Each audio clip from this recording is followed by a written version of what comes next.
most famous. Neck bang bang, and we dangerous remaining. Time steady changing. I don't know these niggas, and I don't wanna know them. This girl just want that big moment, so she can blow it. That's bogus, but I don't tell her what's what. Don't wanna be stuck, cause she's so starstruck. Wanna be around us, but I just rather play the field, rather keep it real, rather take you out, rather tell you how I feel, and show you that this game is for real. Cause I know that you're in love, you're looking for a star. Walked all this way to find a man with a car, hanging at the bar, champagne, caviar. No, you never seen a nigga like this, like this. You never seen a nigga like this, like this. Girl, you never seen a nigga like this, like this. You never seen a nigga like this, like this. Girl, you never seen a nigga like this. So quit it, you spend seconds, hours, minutes working on your fitness for a nigga to witness. Go quit it, I ain't tripping. You ain't the baddest bitch I'll ever meet. The homie said he already be in the backseat of a Honda Jeep. For the Lord shit, you can really keep him so cold on him, so cold on him. Few homies in the feds, cause bitch niggas done told on him. Seen them boys in the streets and did a lot more just stole on them. Niggas know the pan when they feel the heat of that stove on them. Send the hell the Lord don't want them. But these girls in church Sunday morning, Saturday was out pouring. Show me a word to your opponent, show me a match. No nigga, I'll face mine. Now my mind, no hang time. That's MJ on the baseline. Yeah, I know that you're in love, you're looking for a star. Walked all this way to find a man with a car, hanging at the bar, champagne, caviar. No, you never seen a nigga like this.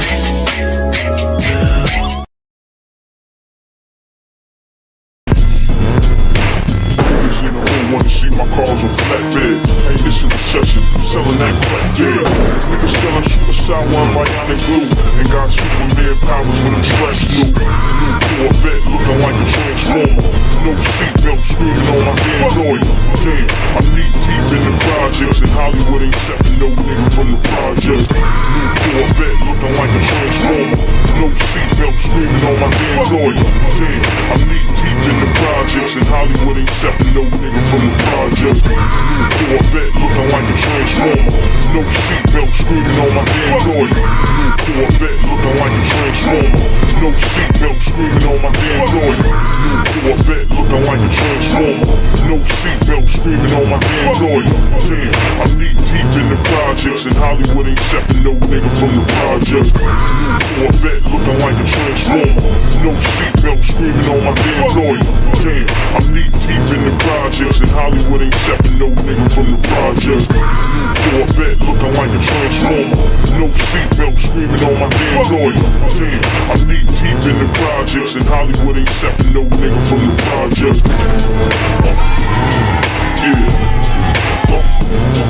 Yeah.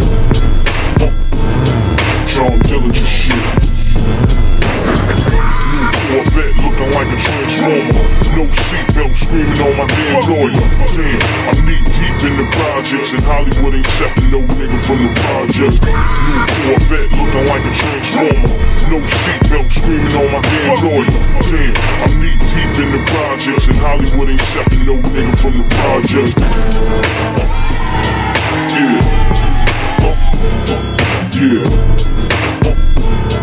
John Dillinger shit. Niggas in the hood wanna see my cars on flatbeds. Hey, this is a recession, selling that crack dead.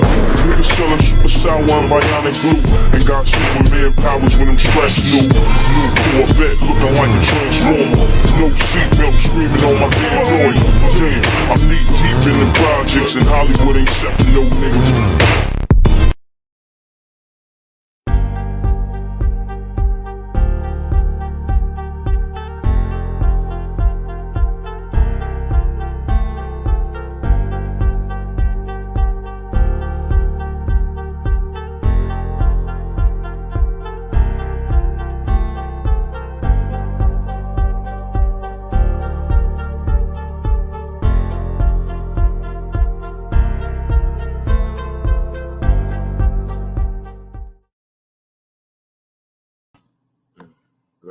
Risings, Grand Risings.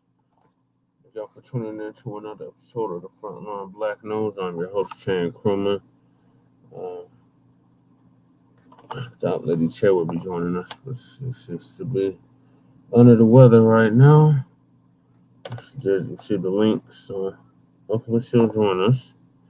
We should be joined with our West Coast correspondent, Shabaka Shabaka's Black Experience Enhanced, as well.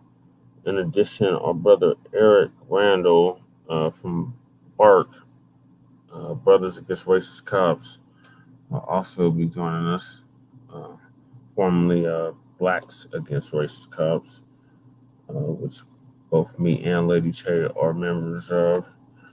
And on tonight's show of Season 3, Episode 11 of the Front Line Blacc News, we will be discussing several things.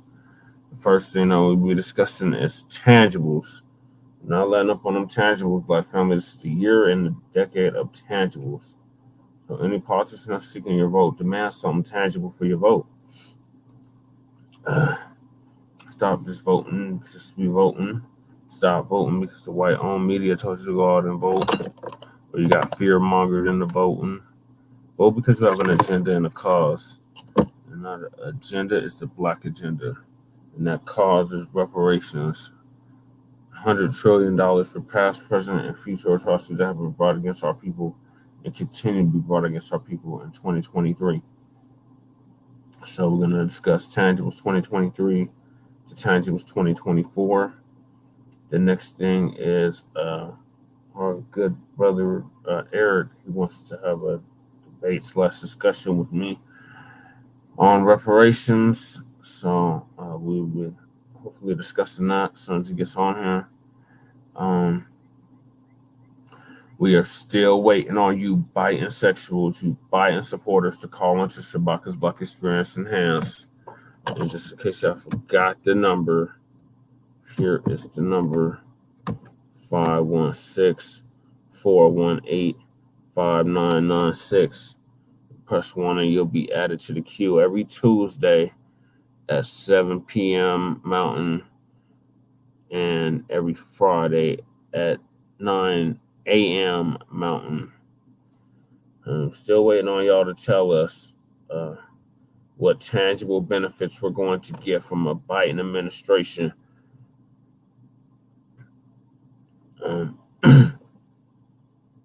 It's been 3 years of Biden and we ain't got nothing tangible from a Biden administration. So still waiting on you Biden supporters to call in. Y'all know the number. Y'all known the number for 3 years. Y'all refused to call in. Only one person that voted for Biden called in, and that was Kevin Barnes from Outlaw Radio. Shout out to Outlaw Radio out of Milwaukee. And he said he regretted it. So we're still waiting on you Biden supporters to call in and tell us what tangible benefits we're going to get from a Biden administration. The next topic is going to be the Democrats, or the Democrats, as we call you. Not Democrats. Demon rats are attacking Dr. Cornel West for running for president under the Independent People's Party. So we would discuss that. Next thing will be a grand jury votes to indict Daniel Penny, the white supremacist who murdered Michael Jackson impersonator, homeless Michael Jackson impersonator Jordan Neely in New York City on the New York City Subway last month. So we're definitely going to be giving you an update on that. Supreme Court upholds Voting Rights Act and strikes down Alabama's racially gerrymandered maps. We're definitely going to be discussing that. As you can tell from my hat, Black family, my Denver Nuggets had a championship parade this week on Thursday, and I was in attendance along with almost 1 million other fans in downtown Denver, where there was a shooting And then the day that we won the championship, 11 people got shot downtown on was the 20th of Market. So we're going to be discussing that. Mississippi police officer who is involved in shooting Aderrien Murray, or the Aderrien Murray case, is suspended without pay. Rapper Boosie Badass arrested again. Looks like he's going back to prison, y'all. Warned y'all about going on a DJ Blacc show. Oh, speaking of which, one of the mayoral candidates had the audacity to go on that show. So it's only a matter of time for him, the nemesis. And then we got the Juneteenth celebration this weekend in Denver. Unfortunately, Team Paris wasn't able to make it, but we did see the video. Multiple people on our Facebook page just streamed it, so we're gonna go over that. And then we got Unhoused Neighbor News and Unhoused Neighbor Sweets. So hopefully we'll be able to get through everything tonight. If not, it'll be a part 2 tomorrow. It's just become a routine here. So I'm still waiting on people to join us. So while we're waiting, I'll get us started. This is the year and the decade of tangibles. So any politician not seeking your vote demands something tangible for your vote. I put my hat in the ring for mayor. Oh, there is Shabaka. Hey, what's going on? Good evening, Shabaka. All right. Just tired, man, because it was warm out here in Las Vegas today, about 96 degrees. Oh, yeah. And then I got caught up down there, man, on the strip, man, with them celebrating the hockey championship, and whatnot. And then did you, by any chance, see the video I did on the dump and the panties earlier today? Yes. Okay. And then I tried to put it up there on TikTok as well, too. Yeah, something about TikTok I ain't understanding, you know what I'm saying? Yeah. Well, yeah, because you did say it was a bunch of nonsense up there with it, Yeah. It is for the most.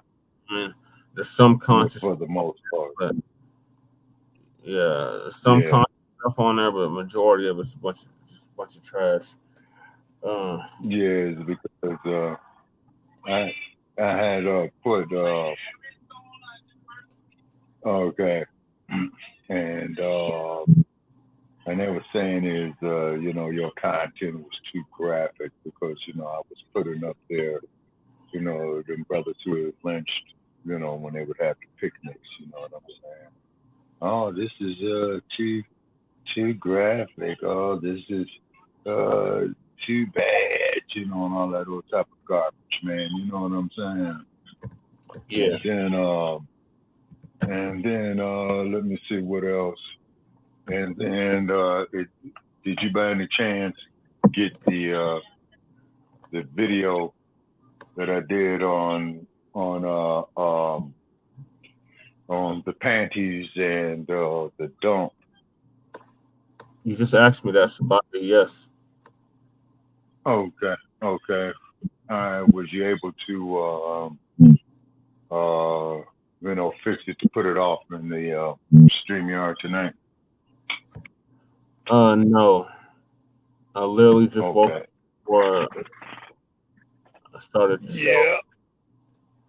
Yeah. So how's your apartment coming along with the extermination?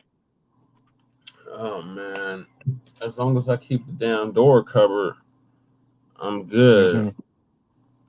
Well, I fell asleep and covered the damn door, so I think a few of them motherfuckers got in here, so I had to kill them. Okay. But I lived 3 months worth of laundry the past 2 days. Okay. So Okay. it's a And lot. then also too, man, you might want to mention tonight. Now I don't know if you came across it, but you know Tyler Perry had Oh my acquired BET.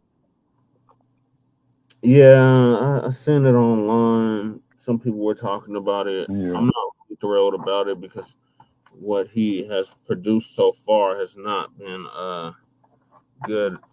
It's been detrimental, if you ask me, for the black Pretty much. community. Yeah. The Not only gonna good movie that I saw content. Tyler Perry do. Huh? If he's not gonna produce any empowering content, then I don't see like why everybody's so happy about it. It's just like when Right. Brian Allen acquired the Griot and the other networks. Yeah. Yeah. Yeah. Shout Yeah. out to our Yeah.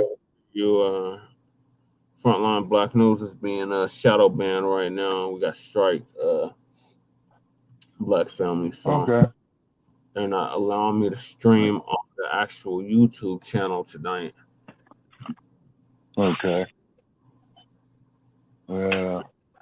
And I'm sitting up here watching Soul Food. Yeah. Yeah, so And started because I think Brother Eric is supposed to be joining us once he gets home. okay. Okay. So right when you jumped on, Shabaka, I was getting into tangibles. So this is a year and a decade Okay. of tangibles. We demand something tangible for our vote. Any politician that's seeking your vote, state, local, federal level, demand something tangible for your vote, Black family. As y'all know, this past Denver election, I filed to run for mayor. I ran a campaign for over a year on a B1 agenda.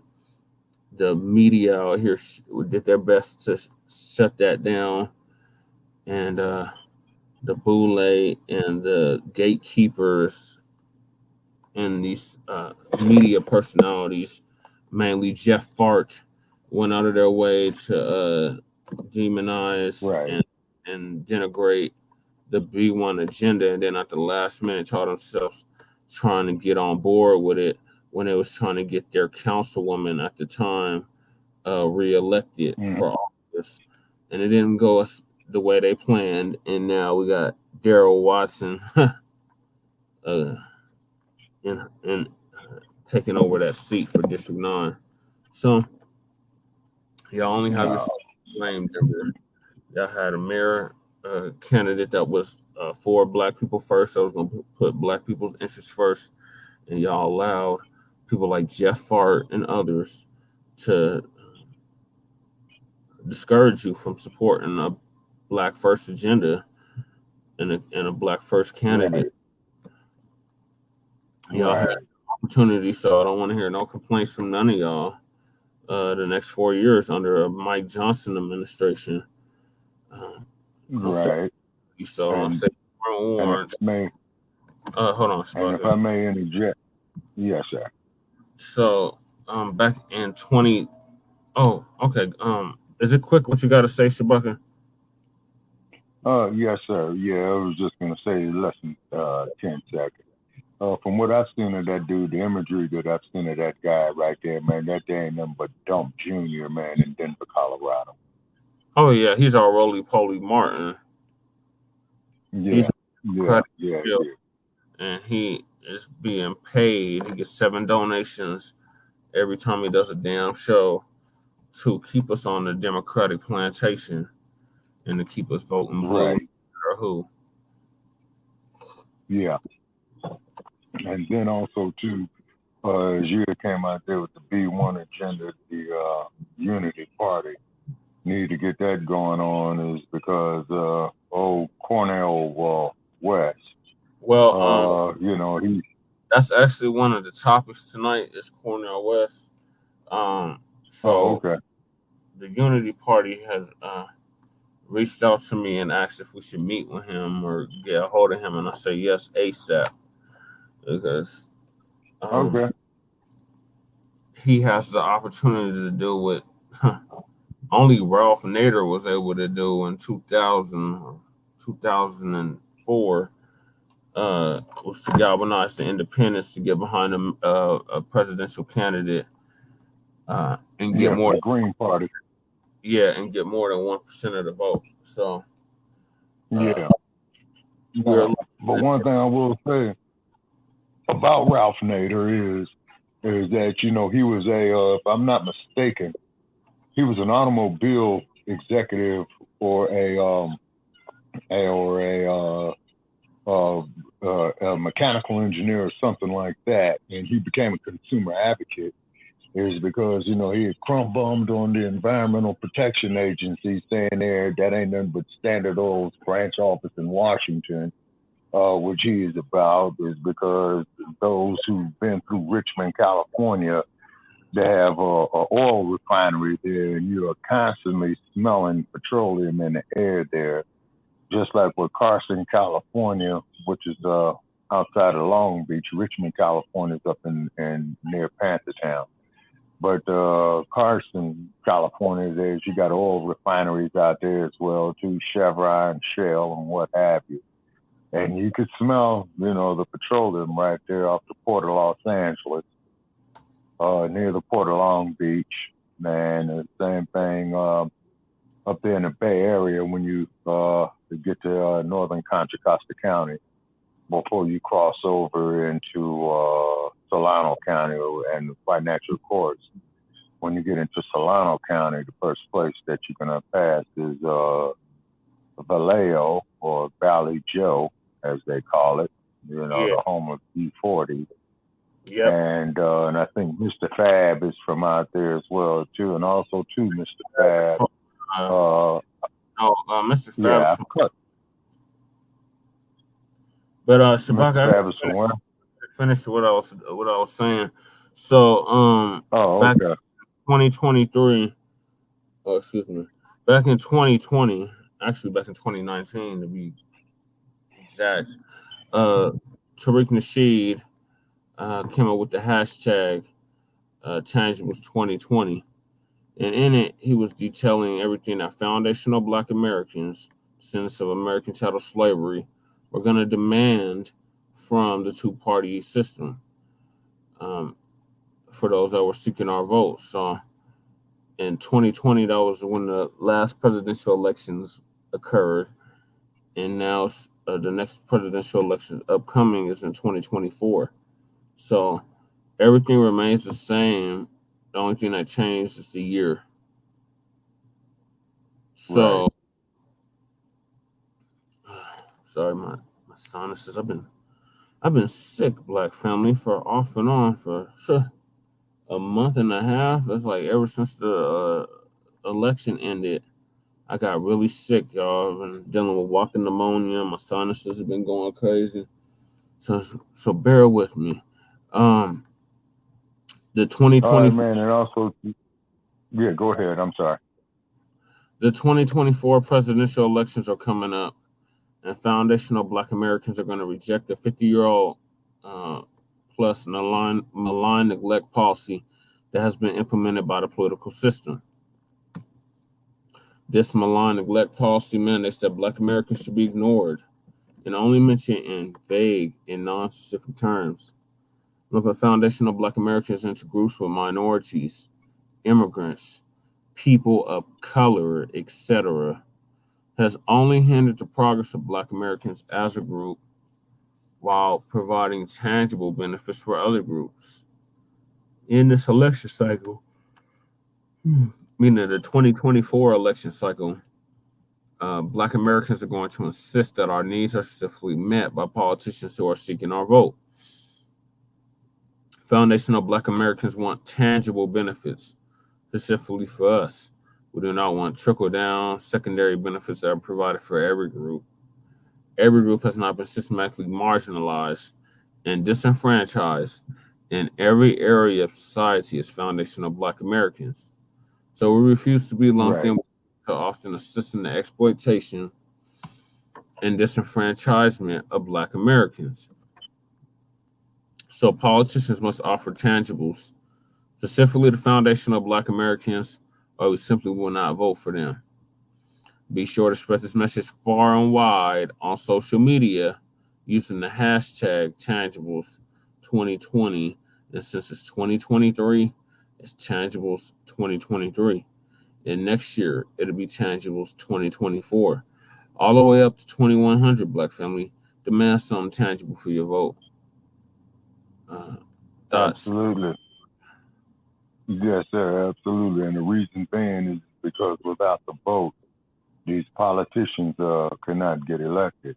Now, also, too, is that you sell out ass-scratching Negroes, Larry Elders, Leo Terrell, Jeff Bart, Ward Connolly, what have you. Okay, I just pray. And the only reason I'm praying for your sorry asses is because you are African descent. You are the descendants of slaves in the United States of America, but you have been totally brainwashed, okay? Like Larry Elders, you and your lies talking about you're from South Central and your ass is actually from Southwest Los Angeles in the Crenshaw district. Okay, now, Elders wrote a book called, 10 Things You're Not Allowed to Say. Okay. Elders also, too, from what I understand, and Mr. Elders, you welcome to call in Shabaka's Black Experience in Hand, 516-418-5996, and correct me if I am wrong. Your stating is that we have equal opportunities here like everybody else does, which is total, absolute hogwash, bullshit, horse's grass, you know what I'm saying, and what have you. And I'm very, very sorry to see a man of your educational background to be so dummied down. And that is very, very sad. Also, too, Mr. Elders, you had crumb bummed on your colleague, Johnny Cochran. Don't you know that Mr. Cochran had went and handled a lot of cases pro bono for poor Black people when they were the victims of police brutality by the Los Angeles Police Department, which is, in my opinion, one of the most major terrorist organizations in the world, right next to the New York City Police Department, right next to the Cleveland Police Department, right next to the San Francisco Police Department, right next to the Houston Police Department. And then when you come out with these RoboCop that you're working on, okay, it will have no feeling, it will have no sense of reason. It will just do what it's programmed to do, which will be to exterminate and kill Black people. Period. Because anytime that when you race soldiers in Cleveland can go out there and shoot a 12-year-old boy, and we and Sarge and I have had this debate as well, too, something is wrong with you. And then also, too, say that again? In 4 seconds. Yeah. And Tamir Wright. On top of it is what? Yeah, Tamir Wright. He was only 12 years old. You say? And then the cold part about it is, the young man, he didn't even get a chance in life, to grow up into adolescence, to grow up into young adulthood, to grow up into middle age, and to grow up to be a senior citizen and what have you. So, of course, our heart definitely still goes out to his family. Our hearts goes out there to all of our people who were murdered by the police. And then also, too, Brother Paris, I'm going to say this here, then I'm going to yield to you. I saw a video of an Army officer, a Black man, a lieutenant, an Army officer. He was on the East Coast, and he was pepper sprayed, by the police. And, and they put their hands on this man, and they brutalized this man. And then I don't know, but Mike, somebody with some experts on the Uniform Code of Military Justice, if I'm not mistaken, I may be wrong, but if you see a soldier in uniform, and particularly an officer, I think he outranks and can oversee the police department. I'm talking about the chief of that. In other words, I'm saying is if you have an officer one in the U.S. military forces, I think he is over the police chief in any municipality, or the sheriff too, because he's federal. as opposed to being local and opposed to being state. And anybody who has more in-depth knowledge on that than I do, you're welcome to call into Shabaka Black Experience Enhanced, which is coming up this Tuesday. Also, too, I do want to mention a little bit about Tyler Perry. If he did acquire BET back, make it be Black owned. If he's got the Tyler Perry Studios, give 80% of those jobs to Black people. But Mr. Perry, sir, with all due respect, I know you're 6'5" and built like a heavyweight contender. But say, man, quit wearing them women's clothes, man. Please. Right. Please. When he did the role of Alex Cross, who was written by James Patterson, because I read a lot of James Patterson's novels, and Alex Cross was definitely a positive Black role model because he was a divisional chief, and he would investigate these cases, you know, that were heinous because he was a doctor of psychology. And then there was one book called Kiss the Girls, is where they were going after these young white women who were being murdered and kidnapped. And then, of course, what had happened was that the kidnapper had kidnapped Alex Cross's niece. So, of course, he took it personal. But he had also had stated that in the Washington, D.C. area where it is said that there was a series of Black women being murdered in the project, and that the city of Washington put that there as a very, very low priority. So I'm just using that there as an example of what you were saying, Brother Jay, about how we are marginalized. We are marginalized in fiction of American literature. We are marginalized in fact of being here in the United States. We're being marginalized now with this punk, the panties down there in Florida. Yeah, Ron DeSantis, I'm saying you wear panties. I'm saying you're a punk, man. You're a downright bigot, is what he is. And the dump, well, we all know how we feel about the dump here at Front Line Blacc. His supporters, and that's another thing, Black family. These mugs, they will definitely raise a lot of money for their candidate. Since Trump got it, he done raised like $20 million for his campaign. Yeah. And then, and for you and for the dump supporters out there, you're gonna love this one. I saw a brother doing a live feed out of Florida, and he was around all those dump supporters, you know, waving flags, Trump 2024, and all this old shit, right? So the brother had a flag up there that said "fuck dump," and the dump ain't shit, okay? And would you believe of how these white supremacists, which was about 12 of them, that got around this brother, and this brother was every bit in his late 60s and early 70s, and they tried to. Shabaka? Shabaka been abducted. Shabaka, we can't hear you.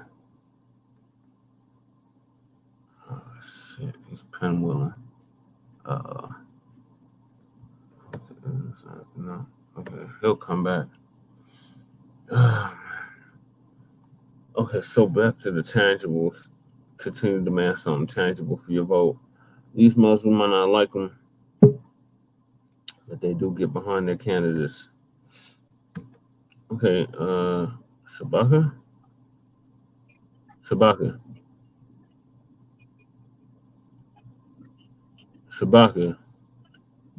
Yeah, man, you know, we dropped off.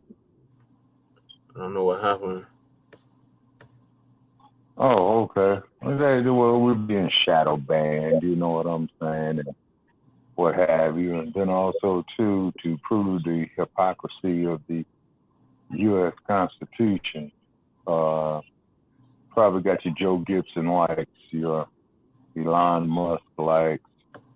No, I can't crumble on Elon Musk, which is Zuckerberg and what have you, that they don't dig this truth that we're saying.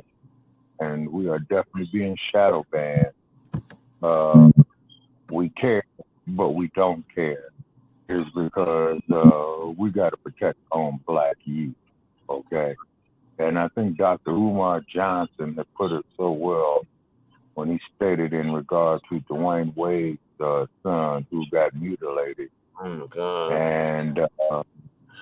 And he's on that hormone therapy, and Dr. Umar Johnson, and I'm just paraphrasing Dr. Johnson.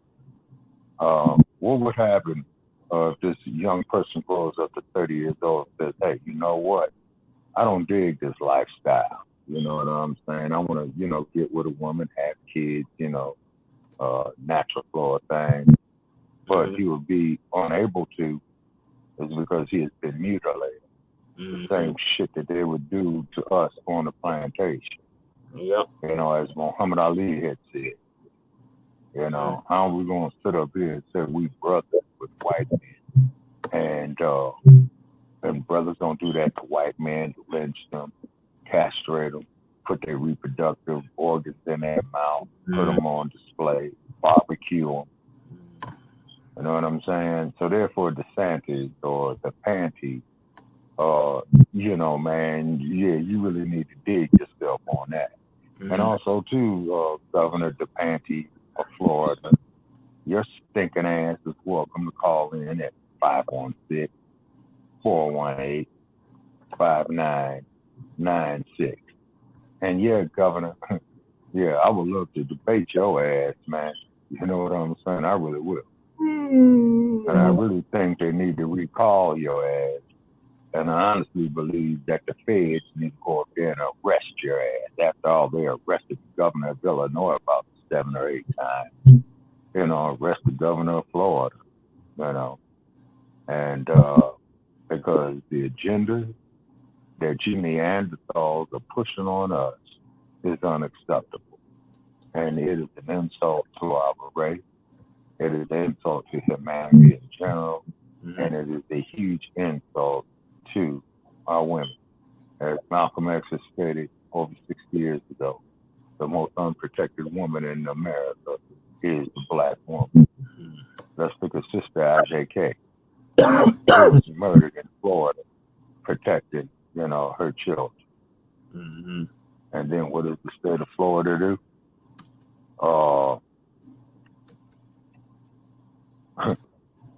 They let her bound out of jail.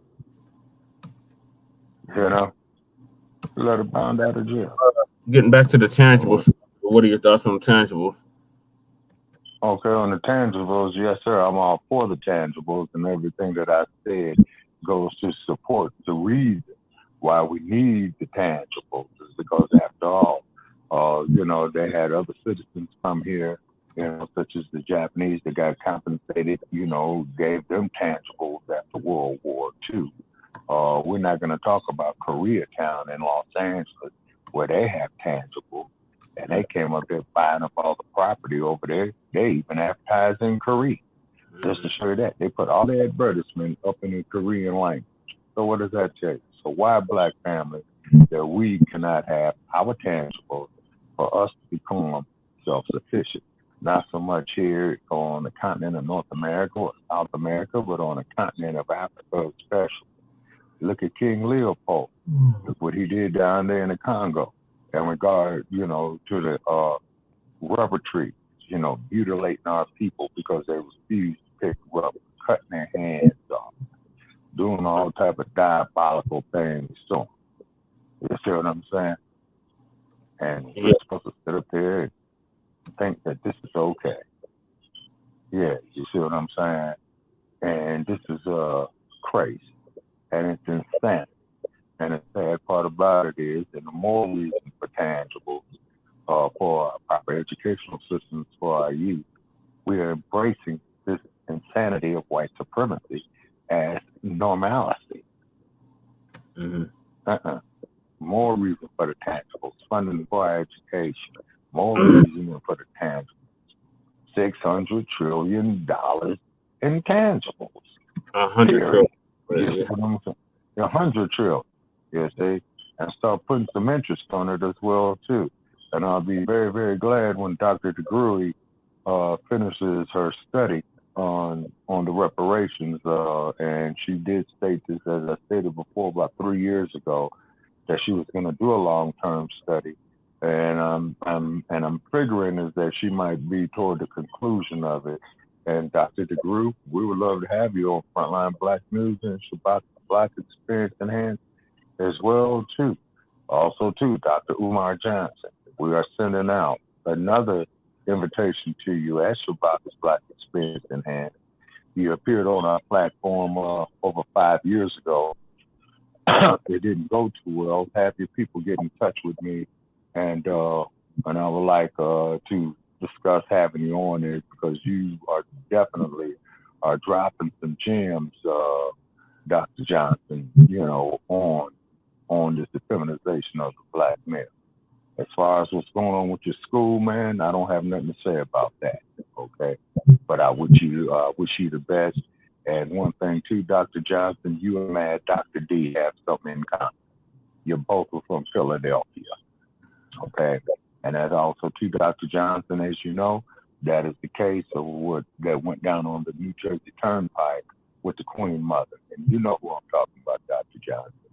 But also too, on the tangibles and real estate that we need, land, labor, risk management, and capital were factors of production. And you see it for those of you who are against us and our demand for reparations, who are against us. This is why we need the reparation. It's because America was built off of 4 factors of production of the slave trade here in the United States. Right. And those of you who don't dig it, I feel sorry for you. And then on top of it as well too, is that every other group has gotten it. You know what I'm saying? And what have you. And then on top of it as well too, is if you all are very serious about some racial healing, which you're not, white Americans, then you shouldn't have no problem about it. Because of the day of the ass scratcher and the coon is over. Yep, long over. Yes. All right, so the mass on tangible, Black family. Politics is an exchange. It's not a gift. And these Democrats have been taking votes, meaning Black people and America's votes, for granted for too long. Almost 60 years of this malign neglect, and it has to end. Yeah, and that's it. That's it. And then also too,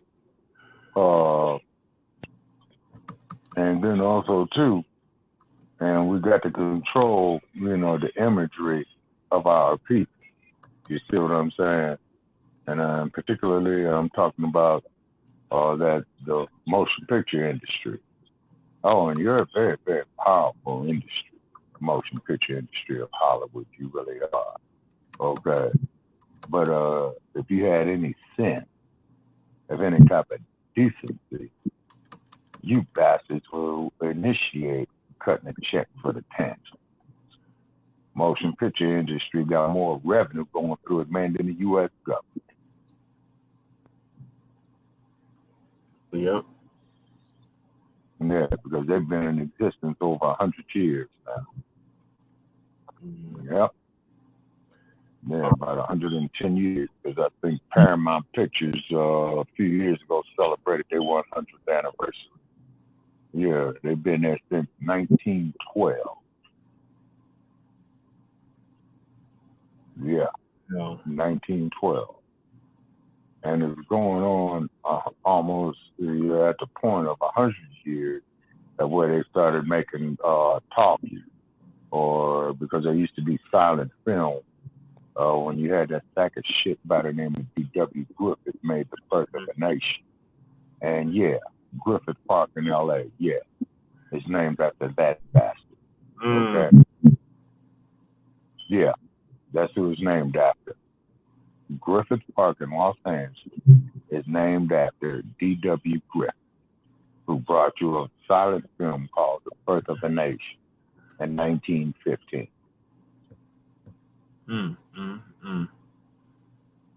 Yes, you know what I'm saying? And I think that Hollywood's oldest black actress, and I don't know if she came through with Mr. Mashore, who was an early Hollywood filmmaker as well too, where he didn't get, you know, his proper credit as well. You know, a lot of his talent got hijacked. So I'm hoping, Mr. Tyler Perry, if you're listening to this, man, hey, man, why don't you come on, check us out? Why don't you support Front Line Blacc News? With your influence, man, you know, you could put the squeeze on them to have them quit shadow banding us. And that's what they do. They shadow band us. Yep. They're taking our money that we pay for this stuff. Right. On the StreamYard and on Blog Talk. Yep. So if you out there, Mr. Perry, man, we sure could use your help, brother. Yeah. So Brother Eric is still not joining this. So he said he was on his way home. Okay. Ago. So. Okay. And man, and just for a little bit of fun, man. Do we play you guys, man, in the AFC West, man, in the first game of the AFC West? Yes, Shabaka. And we also play you guys in the last game in the AFC West games, right? Yes. All right. Certain NFL tradition. So therefore, there's a nice new stadium out there in Las Vegas, Nevada, you know, for the Broncos to get beat down in the first game. And I guess the Raiders. Not happening, then the Raiders going to probably have to travel there in the snow again for the last game in the AFC West, you know. And that was real great, you know, when Denver had shot at the AFC West wild card, then a bunch of scrubs. Let me see, they were out of Los Angeles at that time, one of the loudest football seasons they had. And they beat the Broncos. And that was real great seeing a Bronco fan running down the field. It was horrible. There was nothing great jumping up and down. Jumping up and down on the donkey in center field. And the Denver Police Department made about 75 disorderly conduct arrests and probably told them cats to go in there, sleep it off, wake up, and kick them out to jail. You know what I mean? And then also, too, it was real sad one year where the Raiders was playing one of the last few games in Oakland, and they had like one spot to go for a wild card shot, and they lost to Denver. Yep. I remember that. That was lovely. And then also too, there's been quite a few seasons where the Broncos have beat the Raiders twice in the AFC West. Very, very unacceptable. Very unacceptable. What is your motto? Just win. Very. Just win. Just win. Hey, that's it. Just win, baby. You know. Now, I also want to talk to a critic who criticized us on Facebook talking about professional sports. Okay, to that critic, I see your reasoning to a point, but however, you have to look at the fact of how much revenue that we generate through professional sports. Major League Baseball, the National Basketball Association, and the National Football League. And I understand you black players are locked into your contracts, but your cups runneth over. Just do an old bastard like me a favor, man. I don't have long to be here. And then, you know, when my voice carries on, you know, on Blog Talk, here on Front Line Blacc News, or what have you. Just remember this one thing, brother. You guys are producing that well, okay? You can't keep having Master Charlie getting all the money because, once again, same principle is applying right there in professional sports that it did, just like on the auction block of the slave trade. We got big old 6'8" Sonny here, you know, tipping the scale 285 pounds, if not 300. See, they always wanted you and us, black families, for our bodies or for labor, but they never thought we had a mind. And this is why I had put up on my wall a YouTube video that I came about the Pharaoh of King Shabaka and about the Shabaka stone, okay? And I'm going to do a story on my namesake, in addition to the University of St. Croix. So this is the time for all you white supremacists, Joe Gibsons, what have you, call in. We'll be happy to have you, okay? Be respectful, okay? And because if you don't, we will pipe you down, okay? And then when you go up there and cuss us out, as you did, Joe Gibson, you know, in the chat room, and we got copies of it, sir, for you. And what it is that, and then right before ours, he's going live Tuesday, right before Shabaka's Black Experience Enhanced. Oh, really? Joe Gibson. Yeah. Okay. All righty, folks. So definitely check the like page of Shabaka's Black Experience Enhanced, and definitely check the hashtag of Front Line Blacc News, and also definitely check out the hashtag Resurrection of the Mental Dead, is because we will put Joe Gibson's phone number up there, and we want every RBG to call in. Okay, and Sarge, if you're out there listening, Sarge, ain't no love lost, Sarge, but Joe disrespected us, and that wasn't cool, Sarge. You know what I'm saying? It wasn't cool, all right? It's because Joe Gibson is in a slave state. Quite naturally, of course, those same ideologies were passed on down to him through his lineage, too, as well. Okay. Now, what's our next item, Brother Check? Well, Brother Eric is supposed to be wanting to debate or have a discussion on reparations, but he has not gotten home yet. So the next topic after that is we're still waiting on you Bidensexuals, you Biden supporters. Where the hell are y'all at? I still have not called into Shabaka's Black Experience Enhanced and told us what tangible benefits foundational Black Americans are going to get from a Biden administration. It's been 3 years, and we still haven't heard. Yeah. So the Democrats are desperate. Yes. It looks like Sleepy Joe has publicly announced that he's running for mayor, that he's running for president again in 2024. He had his launch this evening.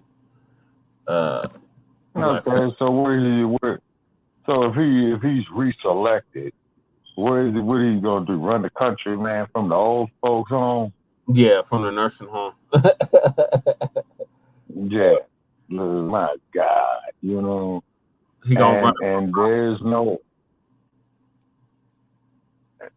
no age limit on the president to be elected, but he must be at least 35 to be elected. And I say what they need to do is make sure his ass is not over the age of 70, because the job is stressful. Now the dump, he's about 76, so he's not too far behind Sleepy Joe. You know what I'm saying? But I'd much rather have the dump up there, and I'm not endorsing him for president. Do let me make that perfectly clear, to quote one of their predecessors. But the thing is about the dump, and the thing is about the panties in Florida. These fools are white racist supremacists, okay? And they are telling you exactly where they are coming from. And neither one of them are wolves in sheep clothing. They just simply wolves let you know exactly where they're coming from. So this is why the hashtag resurrection of the mental dead was created, is because on a collective basis, Black family, okay, we have a long way to go. We got to get our cohesion together, politically, economically, intellectually, scientifically, okay, is because they are trying to kill us, okay, exterminate us. Oh, and by the way, this is soul food that is that you see up there on the television set, starring Vanessa Williams, okay, you know, who had went through some issues in the Hollywood industry as well too, and she was selected as the first Black Miss America. She had to relinquish her crown in the 80s. It's because they had smeared her with some photographs of her that they had in, I think it was Hustler magazine or one of those quote unquote adult magazines, Larry Flint Productions or what have you see. And then of course that's Eric LaSalle that's in there, you know, her cheating ass husband, who went and got next to her cousin Nia Long, and this little young man right there reciting the story, trying to keep his family together. And keep in mind, ladies and gentlemen, these are the A1 typical Black ass Chicagoans right here, because the setting of it is in the city of Chicago. Okay, and keep in mind that Chicago, Illinois was definitely a Black powerhouse, like Cleveland was, Detroit was, New York City, but you got Eric Adams, Lori Lightfoot.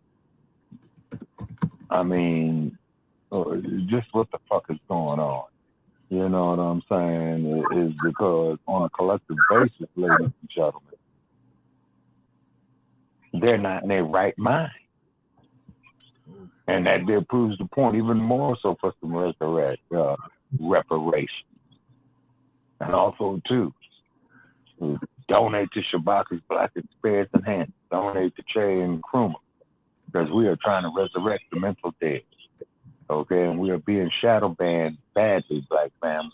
Okay, and we knew the job was dangerous when we took it, but we got to keep up. You know, the new Black media, we got to keep up, because we can no longer sit up here and tolerate this bullshit that is coming on major mainstream media that is constantly leading us down the toilet. Is that they propagating, oh no, we don't need reparations. So you go up here and you handpick these brain dead fools, you know what I'm saying? And we need the reparations because we built the country. And as I said earlier on my live feed that I did send to Brother Che, okay, is that an insult to our intelligence. And then, of course, the media, you know, wants to sit up there and handpick fools like Diamond and Silk, Ben Crump, Larry Aldridge, what have you, brain dead, who will sit up there and state that, quote unquote, that this is reverse racism. Reverse racism, let me say that, something on that.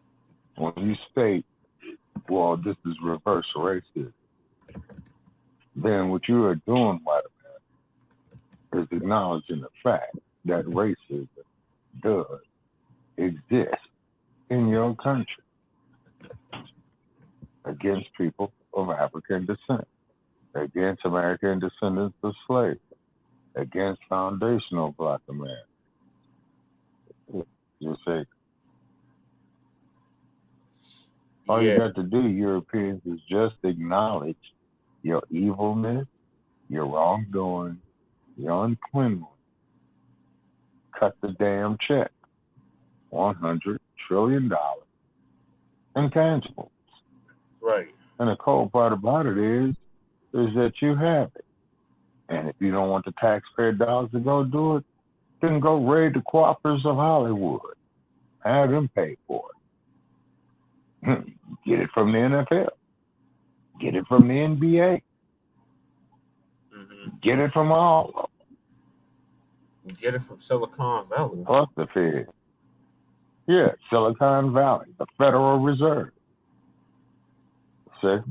As you want to give a shout out there to New Black Power Radio, as one of the gentlemen that they had on there that stated that, and then also too a shout out there to Dr. Truth Bay, who has a podcast, and she had just launched it. And Dr. Bay, we're reaching out to you as well too. Check us out here at Front Line Blacc News, ma'am. We'll be happy to have you. And as you know, she is an attorney. She is a lawyer, very intelligent sister. You know what I'm saying? And Dr. Bay is happy. And definitely, of course, shout out there to Dynamite. And definitely, of course, to Sheikh Imam Akbar. Shout out there to that brother right there. He's been through it. That there's a soldier right there, 5-star general of the history that he has lived through. Because, he's one of my elders. You say. So what this elder's doing is passing on knowledge of events that he had went through and lived through as well, too. And free all our political prisoners. Yeah. Yes, it is, because you're allowing our political prisoners to die in prison simply for exercising their constitutional right. And you did it this way, J. Edgar Hoover. And damn J. Edgar Hoover. And damn all who's related to him, and your fuckboy Clyde Colson as well, too. Okay? Yeah. Because you individuals have thoroughly fucked up the national security of the U.S. And then also, too, I forgot the name of this woman who was crumb bumming on Dr. King in the late 1960s, saying that, in fact, Dr. King was a threat to the national security, which in reality, he was not. Okay? And one thing I will always respect about Dr. King is that he realized his mistake before his transition. And he died so young, him and Malcolm both. And with me being in my twilight years, looking back on the lifetime that these guys had lived, which is only 39 years apiece, okay, they did realize their mistakes, okay? And we can learn from all of that. And then also, too, Minister Farrakhan of the Nation of Islam, sir, you are your twilight years, you are 90 years old. And I remember when I saw you speak in Los Angeles in 1985. And the reason why I went and saw you speak in 1985 at the LA Forum is because the media then, Uncle Tom Bradley, raggedy ass Governor George Duke Mason at the time, was going to tell the black community not to go see you. And I made it a point. I was a lot younger then. I got up off my ass out of my residence when I was living in South Central.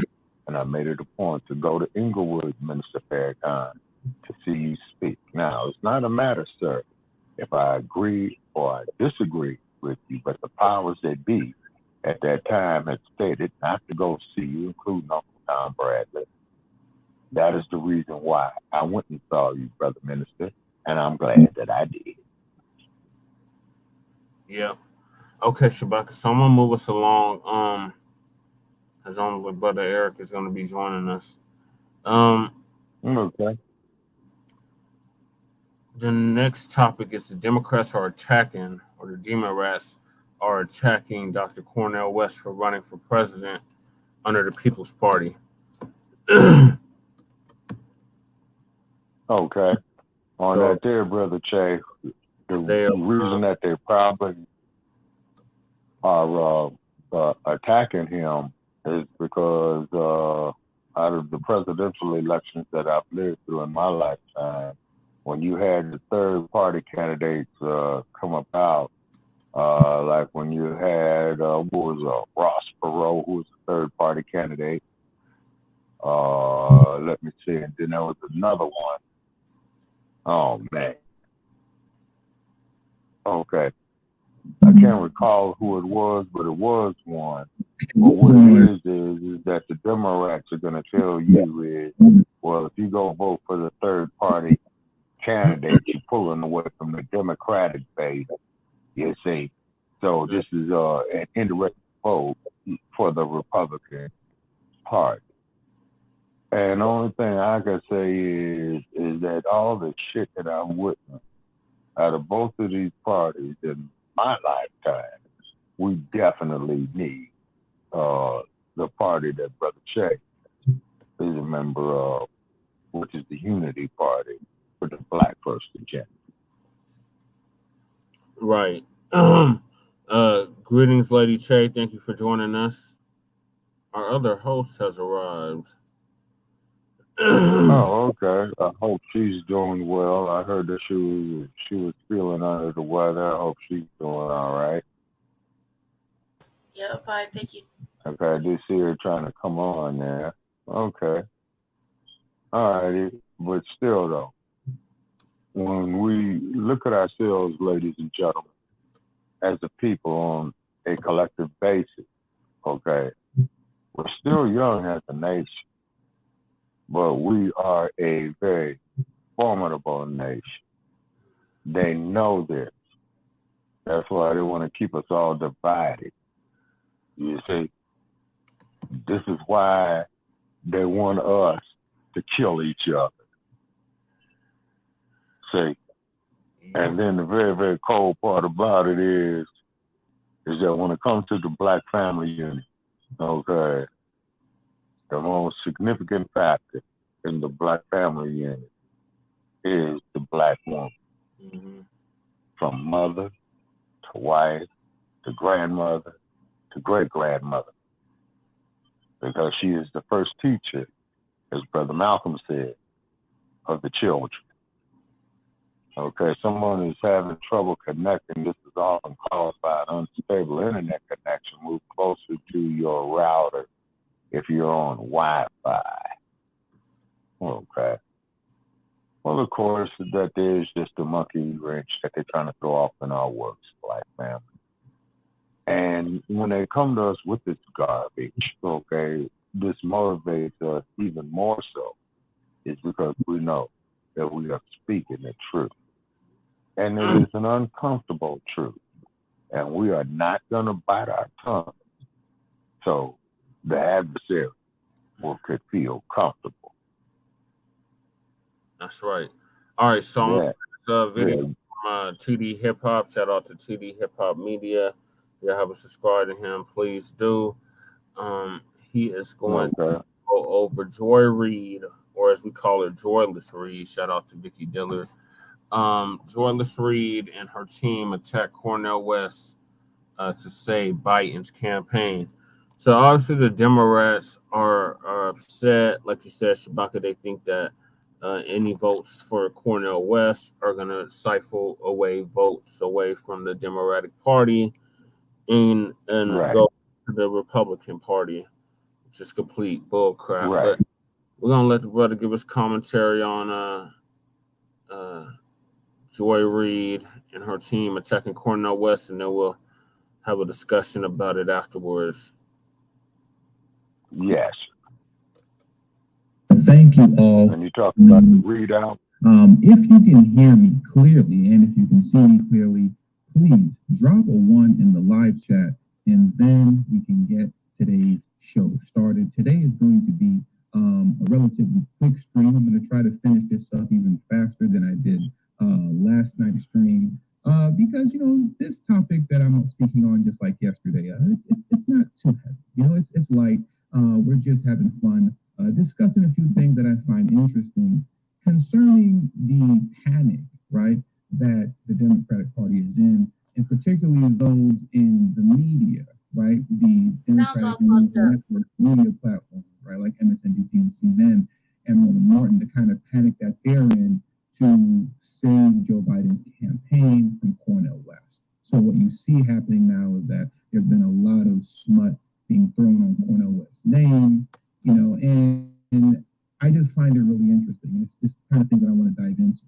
But after tonight's stream, then we'll kind of get back to the serious business of politics that I usually discuss. I'm not going to say right now what I'm going to discuss tomorrow and Friday. But like I said, tomorrow's stream and Friday's stream, it'll be a little bit more serious, right? But like I said, we're just going to have fun with this one. And I see the ones coming in. So let's get into today's show, into today's topic, right? So like last night, I discussed and spoke on Roland Martin, right?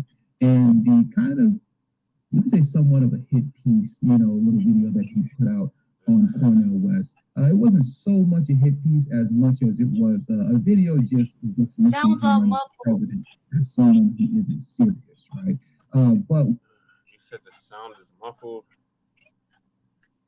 What I find very, very interesting. I don't know why the sound is muffled.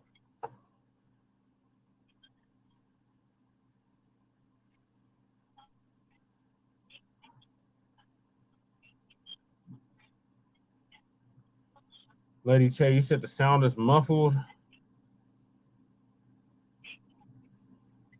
Yes. Can't hear it. It's like fucking wind tunnel. It's fresh. Is the relationship between Joy Reid and Cornel West. I didn't know that Joy Reid does not like Cornel West. I had no idea. And I want to pull this up for you first right now. Right? So let me pull this up on the screen. And here's the article that I'll be getting into from Joy team, and this comes from the Readout blog. But let me get into some of Joy Reid's tweets, right? Because like I said, I didn't know that she wasn't rocking with Cornel West like that. I understand that she has to do what she can to save Biden's campaign. But check this out. And here's a little something that a lot of people don't know.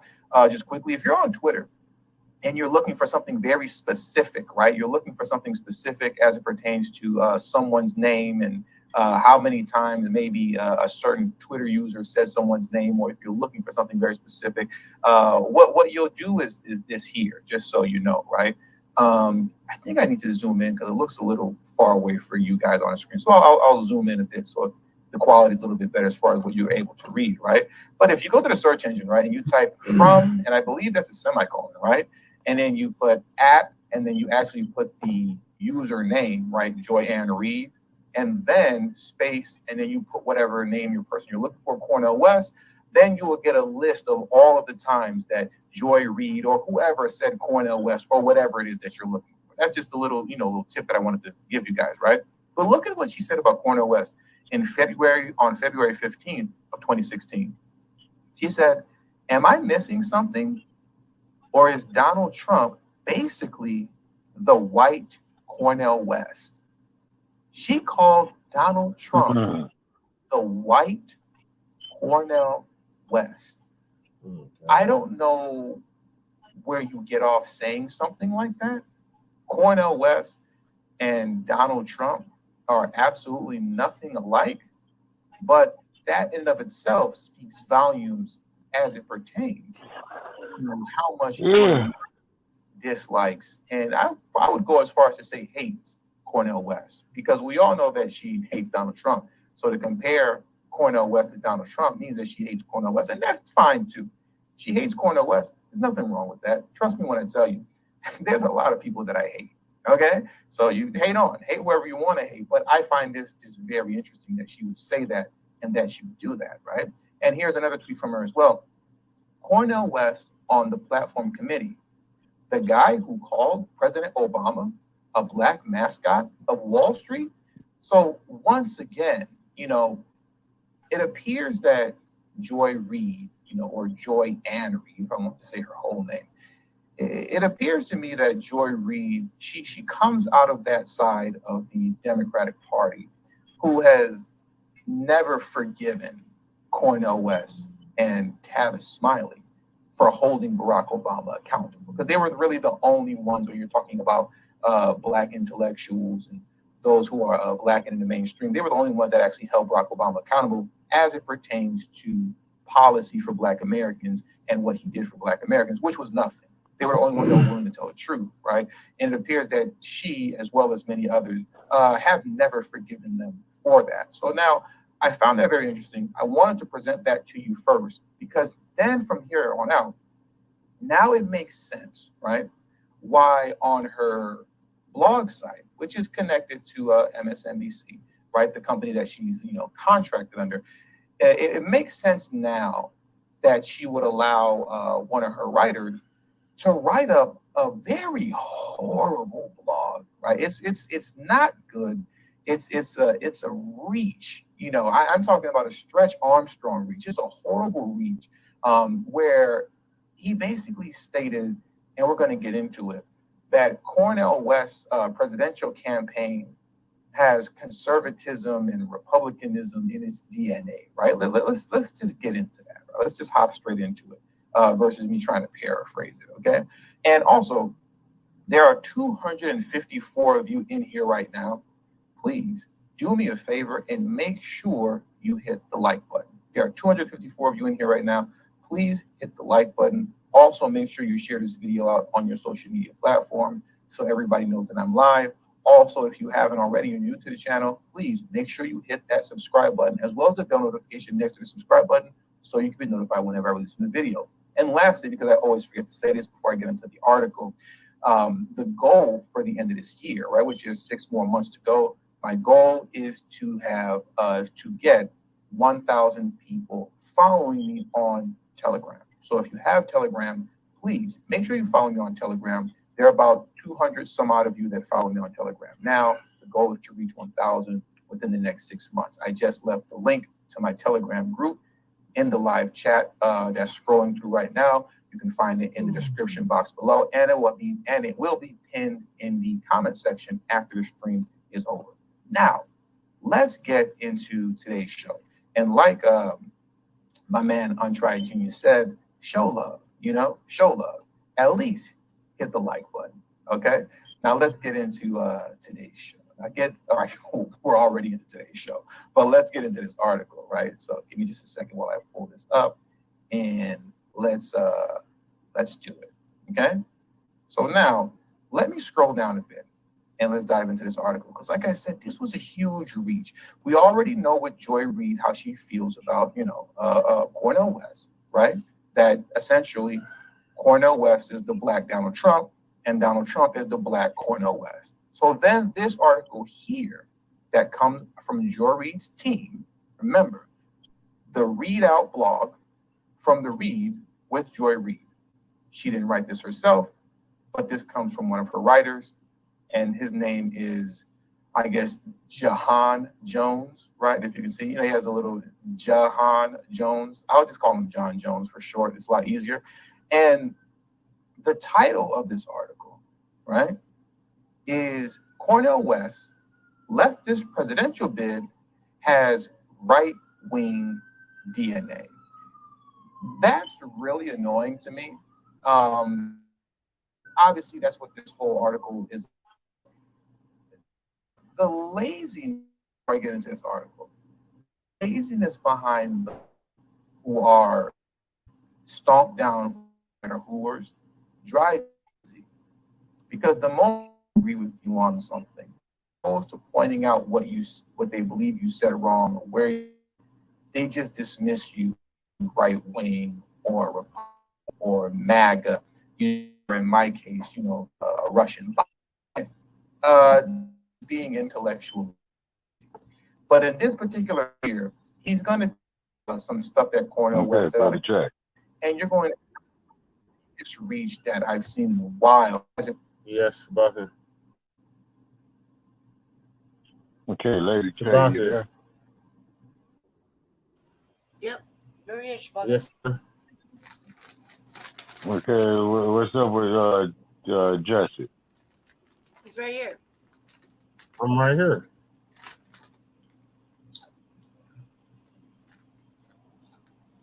I'm just letting this video play. Looks like he lost his internet connection. Oh, okay, I see he's trying to come back on. But anyway, folks, as I was saying here, it's this Front Line Blacc news that you're listening to right here. Okay, folks, the jig is up, man. They got to give us something, for tangibles and for our sweat and blood being spilled on these plantations. Now, as I was saying earlier on the video for Shabaka's Black Experience and earlier today, it is an insult to our intelligence for DeSantis to sit up there and say, oh, well, when you black folks have conversations like this, it makes whites feel uncomfortable. And I say the same damn thing that I said on the live feed. Can you imagine how comfortable he was for 400 years on your plantation system? And then keep in mind is that you white folks initiate. You initiate this, okay? So what it is, white America, on a collective basis, you don't like to be held accountable for your atrocity of past, present, and the future. And we're just supposed to say, yeah, y'all some balls, ass scratch, skin and grin, coon a little, being a homie kind of nigga. They say, to quote Sergeant Waters in A Soldier Story. And that is the film that made Denzel Washington a star. And then also, too, crumb bombing on Hollywood again, too, is that you make huge, huge profits of our degradation, and particularly the degradation of ourselves. But you're not going to show the great glory of where we come from. Say, you'll sit up there and show this stupid ass shit here with Kevin Hart. You see what I'm saying? And Steph Curry. Talking about going up here, to non-black financial institutions. They say, we got to build up some financial institutions, black families. Okay, what are your comments on that there, Lady Che?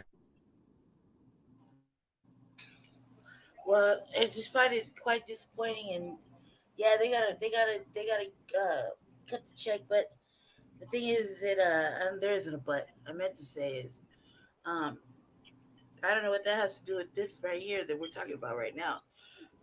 We're talking about Joy Reid, and she said something about Cornel West, and I don't know where that was going, so I was kind of catching up on that. Oh, okay. And I was just saying that there. And I was just saying that there, Lady Chase, because, Cornel West, he's not going to do nothing for the black community. I mean, look how Sister Soldier owned him almost 40 years ago. You see, and I don't think the good doctor got over that yet. And Sister Soldier was absolutely right. Okay, so what it is as explained earlier, is that the reason that they don't like third-party candidates running, because the Democrats feel, giving a Republican a vote indirectly. Like Joe Biden gonna say, if you don't vote for me, you ain't black. How the hell Joe Biden knows what it is to be black in America?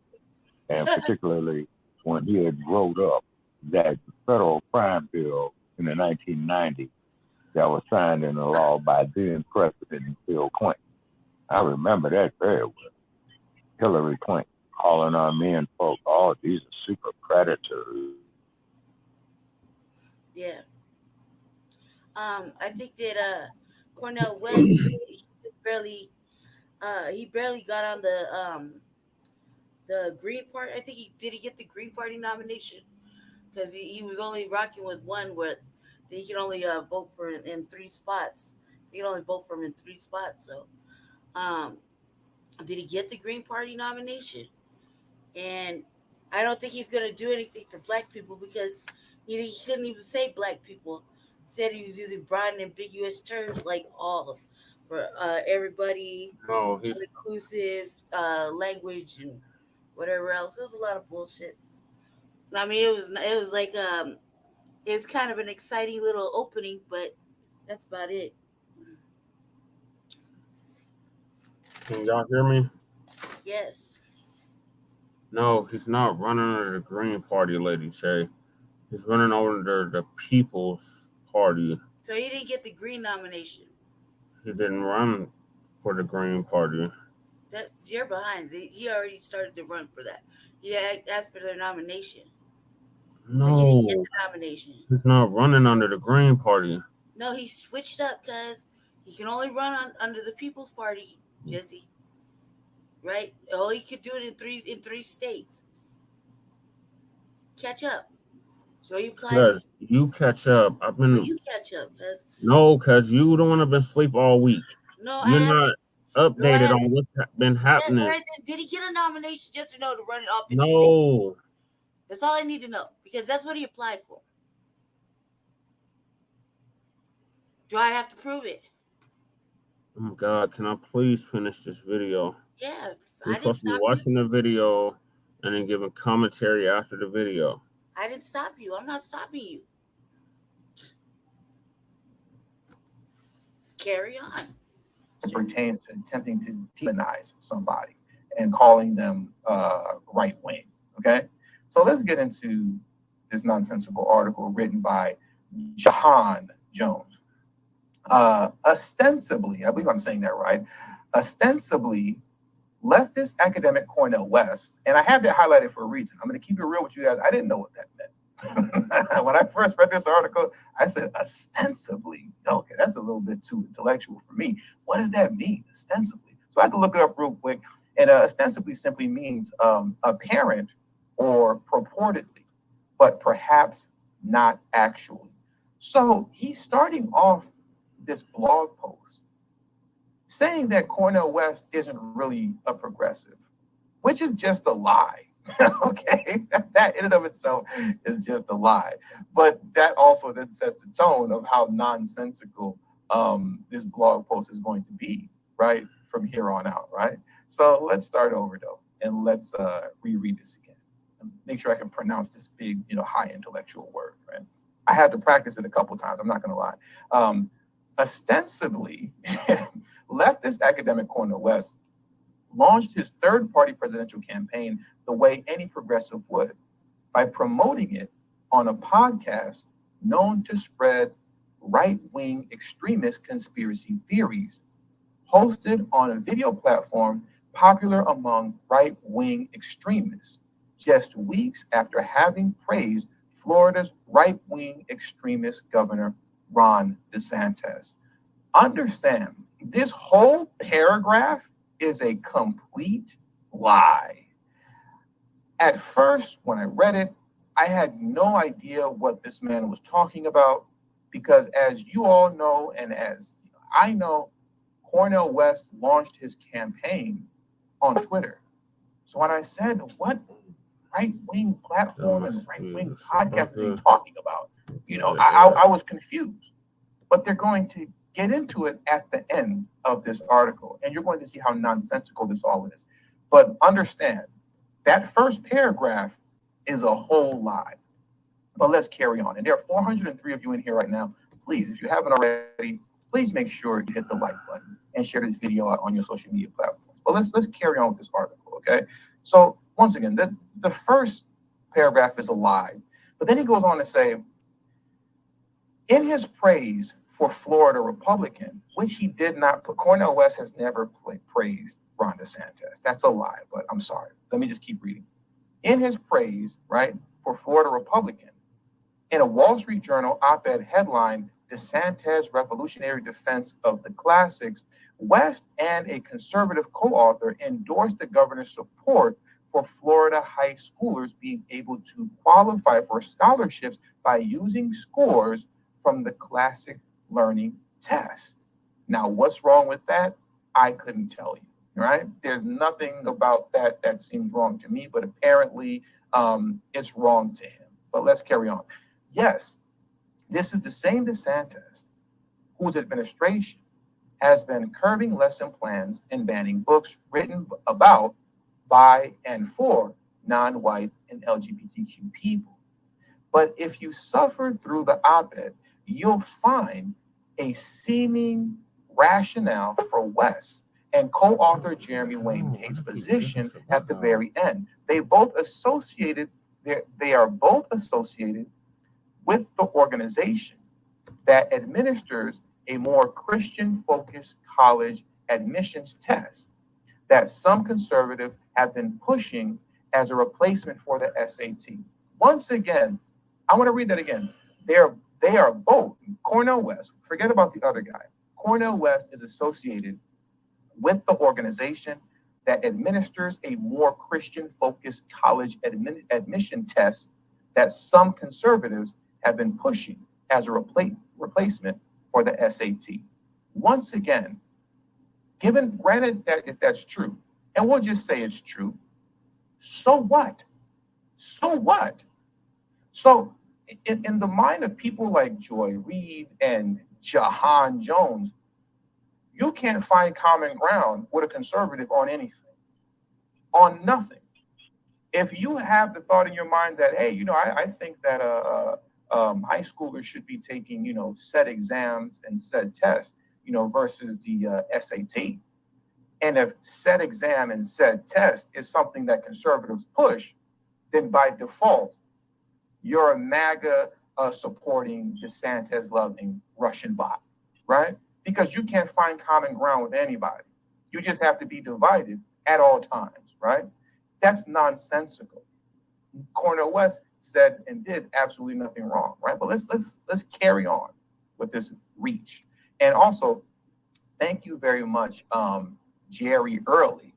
Last name Early, because Jerry Early was early with the super chat on today's show, being the first one to show love and contribute to today's stream. So Jerry Early, thank you very much for being early with the support to today's channel. He says, thank you, P1 Los Angeles. Thank you, Jerry Early, for being early with that. But let's carry on, right? Let's go on. Let's go on ahead with the article. Oopsies, excuse me. Now, here we go. Where was I at? Right here, right? So I'll read that again. They're both associated with the organization that administers a more Christian-focused college admission test that some conservatives have been pushing as a replacement for the SAT. Tate is the founder and CEO of the Classic Learning Test, and West sits on the board of academic advisors.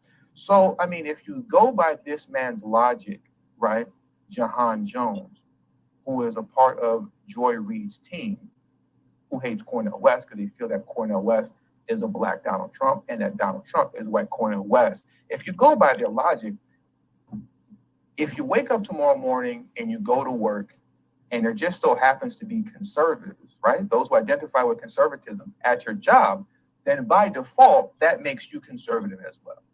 By default, that makes you a right-winger. Okay, ladies and gentlemen, we have logic, right? If we're going by the logic that he's presenting, so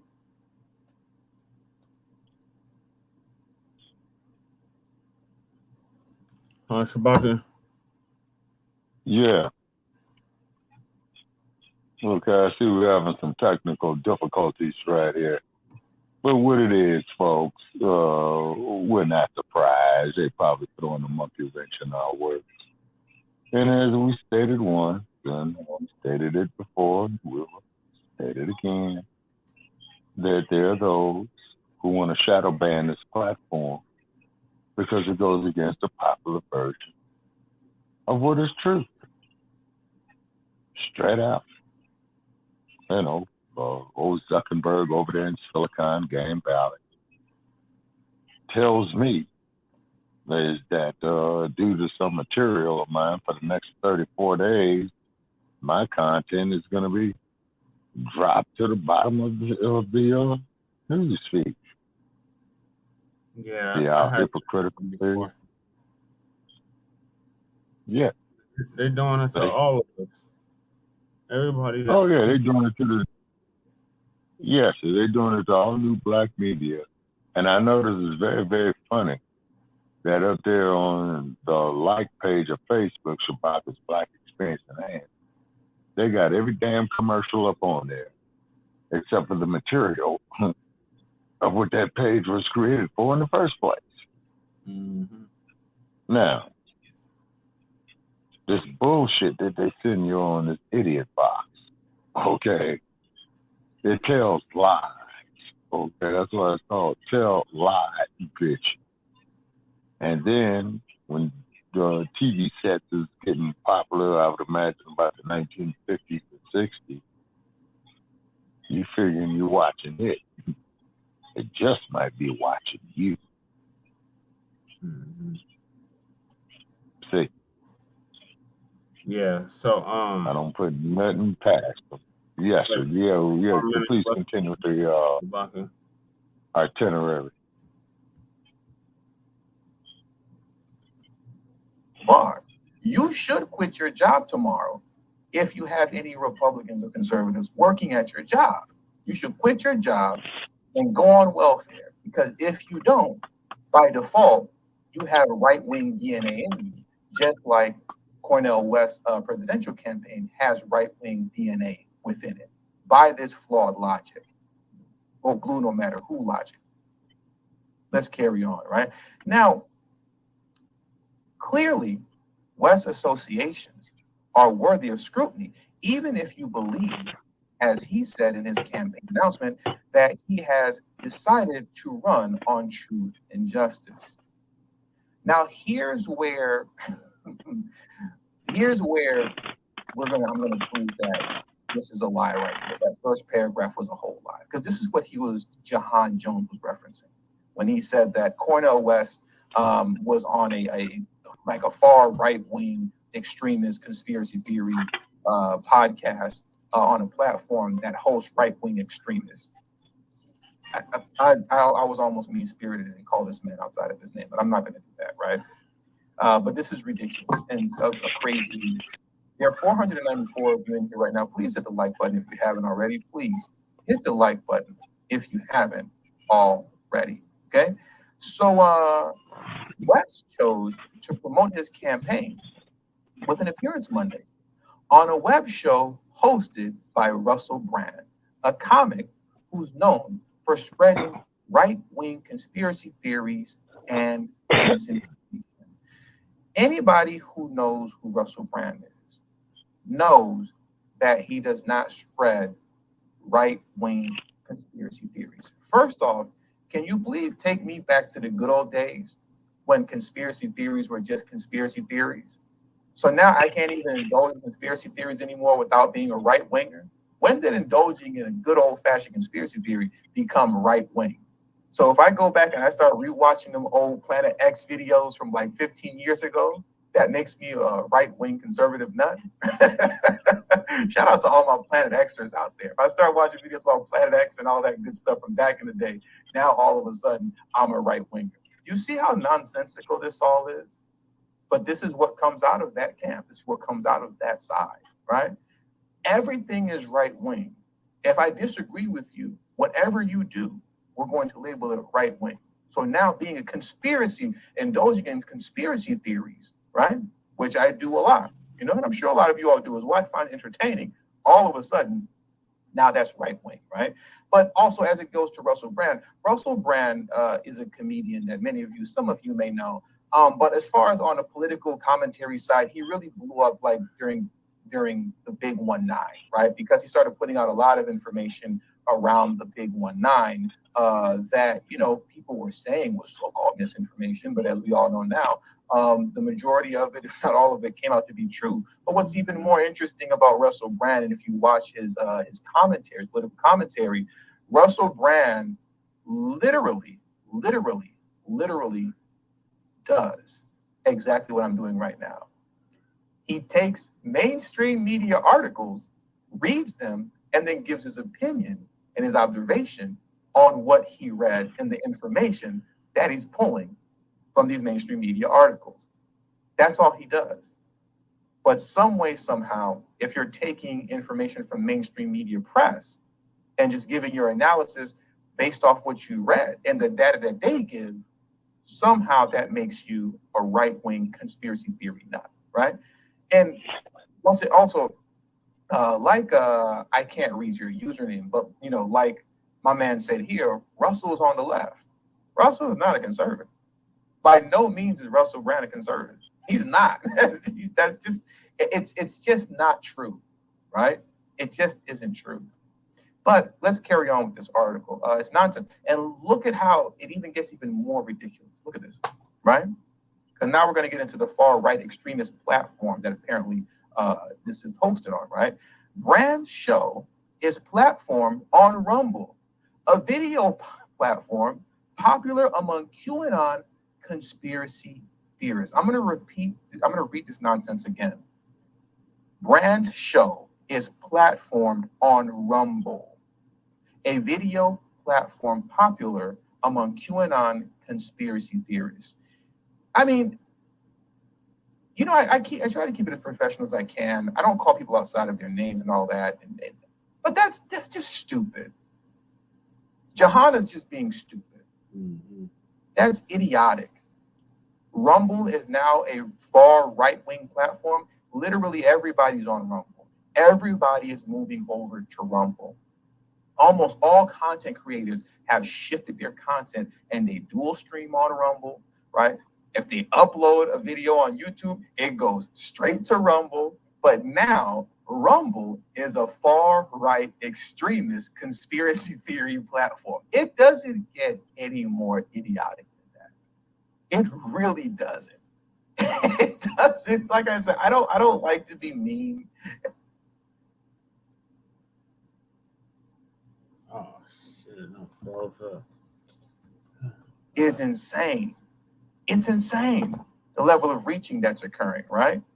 But anyways, let's carry on with the article. Okay, let's dive into this and let's finish this out. Okay, it's so now Rumble is a right wing, a far right wing conspiracy theory platform. It's just stupid. Anyways, sorry, I'm rambling now. And the party in which West has chosen to launch his presidential bid, the People's Party, is called Isn't Above Promoting Tucker Carlson and Other Populists Who Traffic in Reactionary Politics.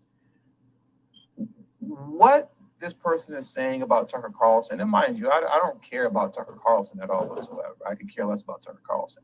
But what she's saying about him as it pertains to what he's saying about him as it pertains to trafficking and reactionary politics, you can literally say the same thing about Don Lemon, and you can literally say the same thing about Joy Reid. Literally. That's literally what Joy Reid does, right? As well as Don Lemon, who was formerly on CNN. But it just goes to show the lengths of which they're reaching in order to bash and badmouth Cornel West, out of fear that he's going to have a negative impact on Joe Biden's campaign. But it's when you're reaching that hard, it just makes you look silly, to say the very least, right? There are currently 560 of you in here right now. Please hit the like button if you haven't already. Hit that like button. If you're new to the channel, please also make sure you share this video out. If you're new to the channel, please make sure you subscribe to the channel. As well as hit the bell notification next to the like button. Kid Gravity threw me off. He said, Twilight Griff, unsubscribe. Streaming late night, Kid Gravity, grifting late night. You know what I mean? Gotta get that late night, bro. I know you're trying to go to bed right now. It's probably, if you're on the East Coast, it's 79, it's 10:30. You're trying to go to bed right now, but I'm up streaming. So now you're up watching, so you couldn't go to bed. Yeah, that Twilight Griff is hit. And shout out to my man Untried Genius. I appreciate the support, brother. He said, big love, TD. Waiting on that next call-in stream. Keep spreading the truth. I'm definitely going to keep spreading the truth. And I'm going to make sure to have a call-in stream really soon, bro. I'm going to make sure to have a call-in stream really, really, really soon. So let's get into this, get back into the article. Let's go ahead and finish this off. Let's finish this off because we're coming around towards the end of it. And like I said, I know if you're on the East Coast, it's 10:30 for you right now. You're trying to go to sleep, and unfortunately, I'm streaming. And you're showing love by watching the stream, and I appreciate that. So let's finish this off so you can get to bed, okay? Let me start this off again. And the party in which West has chosen to launch his presidential bid, the People's Party, it's called, isn't above promoting Tucker Carlson and other populists who traffic in reactionary politics. Joy Reid does the same exact thing. So yeah, there's that. Of course, if you just ignore all of these things or simply read much of the coverage of West's long, short candidacy, you'll most likely arrive at a lazy narrative adhering to some version of a leftist activist, Cornel West, who declares presidential bid. To do so is to completely sanitize the specifics in West's recent history that give observers plenty of reason to question the sincerity of efficacy of his campaign, right? And I haven't even delved into West's tendency to target and publicly malign Black public figures who've eclipsed him in popularity. That's just wildly disingenuous. And you see the mindset behind, these vote blue no matter who folks, that happen to be Black. So if you're a Black public figure, apparently you're above the fray of criticism. If you're a Black public figure like Barack Obama, you shouldn't be critiqued and no one should tell the truth about you, right? And also, if you hit that link, because I hit it, I'm not going to waste time hitting it now. I didn't know about this, but what Jahan is specifically referencing to is a back and forth that Cornel West had with Ta-Nehisi Coates. So what it looks like is Ta-Nehisi Coates got into a debate with Cornel West on Twitter. Cornel West beat him, to say the very least. And this was 5 years ago. He beat Ta-Nehisi Coates so bad that Ta-Nehisi Coates deleted his Twitter. You probably don't believe me on that. So let me pull that article up for you very quickly. You're probably like, no, it couldn't have been that deep. Oh, yeah. He deleted his Twitter. But, according to Jahan Jones, who comes out of the Joy Reid camp, you're not allowed to criticize public figures, right? Who have been deemed as, I guess, sacred cows on the left, who have been deemed as a sacred cows within the Democratic Party. You can't touch those sacred cows. How dare you critique them? How dare you hold them accountable? How dare you point out where they're wrong? Let me click on that link, though, because you might think that I'm lying, and I'm not. Ta-Nehisi Coates, apparently, he deleted his Twitter. And shout out to Torian Lorraine for the support, being the third person to contribute to today's stream. Torian said, TD Hip Hop Media, if you think this is bad, you need to see Kenny Walden. Now that dude puts Joy Reid, Don Lemon, and Roly Poly to shame. I got to check him out. I got to check him out, Torian. Definitely got to check him out. But check out this article right here, right? This was 5 years ago. You probably thought I was lying. I didn't know about this. 5 years ago, Ta-Nehisi Coates quits Twitter after public row with Cornel West. That's sad. So you can't even, just get spanked in a good old Twitter debate without deleting your Twitter page. That's what Ta-Nehisi Coates did, But then they're referencing this, as well as obviously the whole Barack Obama stuff, as West's tendency to target and publicly malign Black figures. That's just not true. Holding one accountable, right, and pointing out whatever nonsense that they may be engaging in is not targeting and publicly maligning them. But let's finish this out. If you like Donald Trump's petty digs at people he thinks have slighted him, you'll love Cornel West. So there goes the Cornel West Donald Trump comparisons again. Okay, if you like Donald Trump's petty digs at people he thinks, if you like Donald Trump's petty digs at people he thinks have slighted him, you'll love Cornel West. So in the Joy Reid camp, Cornel West and Donald Trump are the same people, as I stated earlier. Donald Trump is the Black Cornel West. Is the white Cornel West, and Cornel West is the Black Donald Trump, right? And now let's round this off. As for me, and rest assured, I'm not alone in this. I'll pass. Look how nonsensical this is. And let me remove this off the stream, right? Very quickly. And shout out to Marcus Majors for being, the fourth or fifth person to contribute to today's stream. Marcus Majors says, don't forget DL Hughley and other comedians are going to start attacking you for thinking for yourself. Exactly. That's how it goes. Black folks, you're not supposed to think for yourself. How dare you, right? Just vote blue no matter who. and stop trying to think for yourself. Stop trying to be smart and have your own thoughts, and go vote Biden-Harris 2024. But look at this nonsense right here, right? I view Cornel West presidency with the same seriousness I would a Kanye West presidency. Really?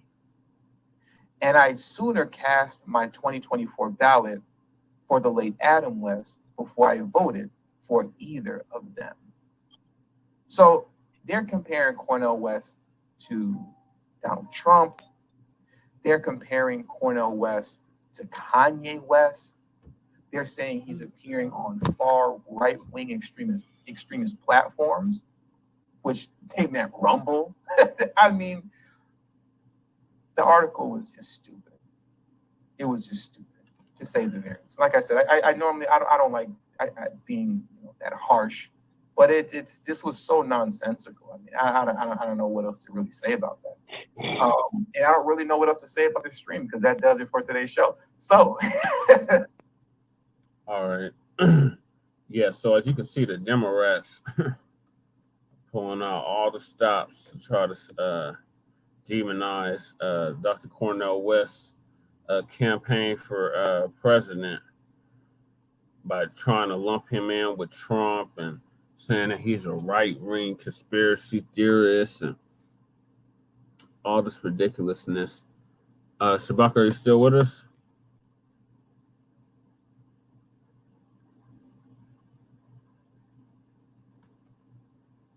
It's clearly buffering. Okay, what are your thoughts on this, Lady Chan? I don't see what that has to do with this, but I was kind of lost and confused why we're talking about whatever the fuck Joy Reid has to say about fucking Cornel West and him being, or Trump being the white Cornel West. Like, what the fuck is the point of that? Like, the point is to show. We already know that we don't like him, and he's not going anywhere. So, I mean, that's the consensus. That's what everybody's saying. Well, so don't really want a chance. So it doesn't really matter, does it? Well, obviously it does, because they wouldn't be going at him so hard if it didn't matter. They're only going at him because he's black and he's fucking actually trying to be pro-black 1 minute and all-inclusive the next minute.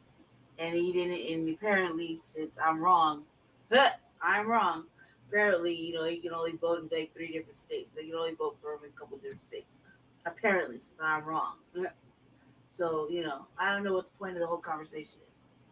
Why are we even talking about it if it doesn't matter? The reason why we're talking about it is to show how desperate these Democrats are for the black vote. They are concerned. You shouldn't vote for the black people should vote for Democrats anyway. Look at what Gavin Newsom did. I mean, that would just defeat the whole fucking purpose. That's stupid. It's stupid to vote for Democrats. If they're not going to cut the check and they're playing with the fucking emotions, why in the fuck would you vote for them? Because our people have this infatuation with the goddamn Democratic Party. Then they're being them as I'm not voting Democrat. I'm not voting Democrat. I would recommend you not vote Democrat, because there's no policies or nothing in place that are going to fucking say they're going to do what you want them to do, and it's tangible. So why vote for them? Isn't that the whole point? Isn't that the whole point? Hold your motherfucking vote.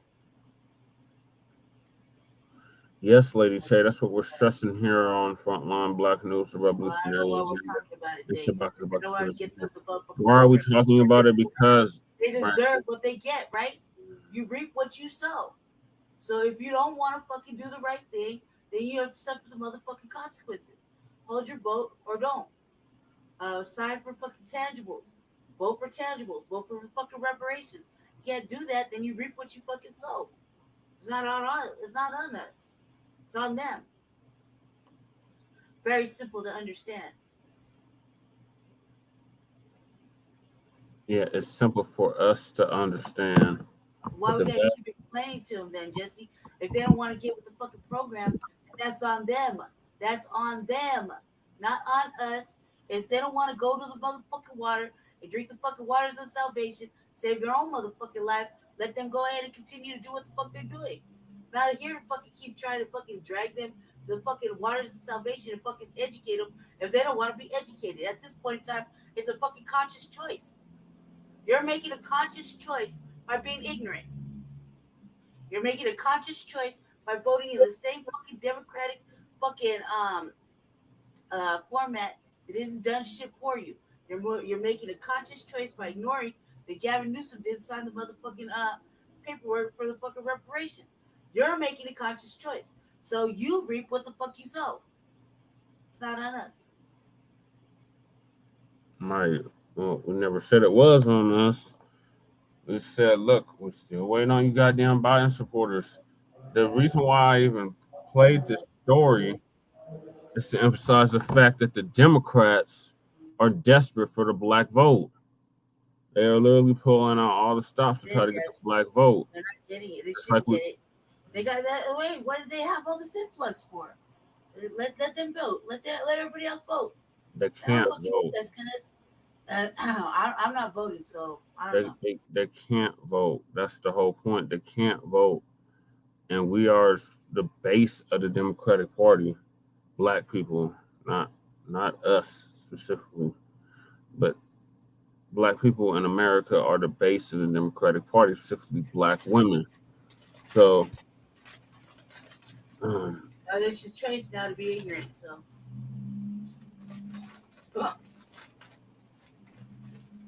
they have no fucking excuse now. Okay, I was asleep. I wasn't paying attention. No, you're just being ignorant. mm-hmm. You just want to fucking see your people suffer. It's a choice now. Yeah, ignorance is definitely a choice in the age of information.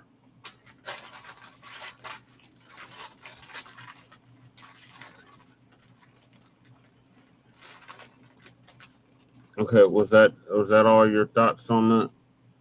That's what you asked me for, yeah. I don't have any other thoughts. I don't care. We're not supposed to care about Cornel West, right? No, because he didn't say nothing he was going to do specifically for black people. None of them are. So why the fuck does it matter what we think? None of them are. I told you how to fucking win. None of them are going to fucking do it. So I don't really care anymore. I stopped caring. I don't care anymore. None of them are going to do anything specific. It's all a big fucking game as usual. And here we are. I wonder who's going to win. Like fucking dumbasses. No, I'm cool. I'm cool on it. I'm not going to be that dumbass this year.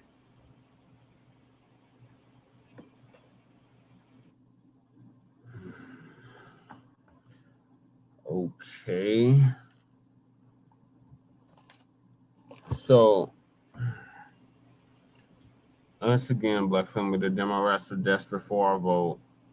And this is another ploy that they are enacting to try to keep us on the Democratic plantation by attacking a third-party candidate such as Cornel West. It just shows the desperation. That's the reason why I played the story. Everybody wanted a third-party candidate. They said, well, why can't we have a third-party candidate? As soon as you get one, you don't like it. So it's really support third-party candidates. Like, nobody can do anything right. So, no, I'm cool on it. It's a fucking game. I have time for the fucking game. It is a game. And the game is politics. Well, I don't know why we're sitting here inciting it, playing with it. So I don't care. It's stupid. Everybody wants a third-party candidate, but when you get one, you don't fucking know how to treat them, and you fucking run it off anyway. So that's stupid. Just say you're happy getting fucked in the ass by both parties. Just say that. That would be easier for me to understand. Just say that. We're not getting anything. We're not gonna get our reparations, and we're happy about it. Just say that. That's the truth. Till you fucking come clean with the truth, doesn't fucking matter. No, they don't want to do that. Does anybody do what do you like, cuz? You want the third party candidate, or you want to continue to get fucked? I haven't been a Democrat in over 10 years, cuz. So what do you want? The third party candidate? Why would you ask me that? How is your vote going now? Where's your vote going? My vote is going for Tangibles. So nothing, right? So you're not gonna vote, right? Not if we're not getting nothing tangible for it. We're no. Not getting nothing tangible, so that's the answer. No vote. Okay, that's my answer. That's my answer too. Tangibles or no vote. No, there's not gonna be any tangibles, Jesse. There's never any tangibles for us. So no vote. That's the answer. Simple as that. Moving along. It's very simple, people. You see how easy that was? No tangibles, no vote. Is there ever any tangibles for us? Not in the last 60 years. Well, exactly. So no vote. It's very simple. Easy to understand. Don't go to the polls. Sit your motherfucking ass at home. Find something to do. That was easy. Moving along. Yeah, moving right along. Since Lady Che don't really want to discuss this. I don't want to discuss it because it's stupid, Jesse, because if all you're doing is fucking leading, you're wasting your own air. You're wasting your own fucking energy trying to educate motherfuckers that want us to continue to stay stupid. But why the fuck do I don't want to waste my motherfucking time with it? It's stupid. You want to stay stupid? Fine, stay stupid. But you're not dragging me with you. I feel like this. If you want a third-party candidate, you got a third-party candidate, but you don't want to fucking do your best to fucking help him along. You want to sit there and watch him fail, and so you help him and fail, and you're helping the fucking two-line fucking party continuously fucking drag him down. So yeah, that's shit. Why do I want to participate in that? That's bullying.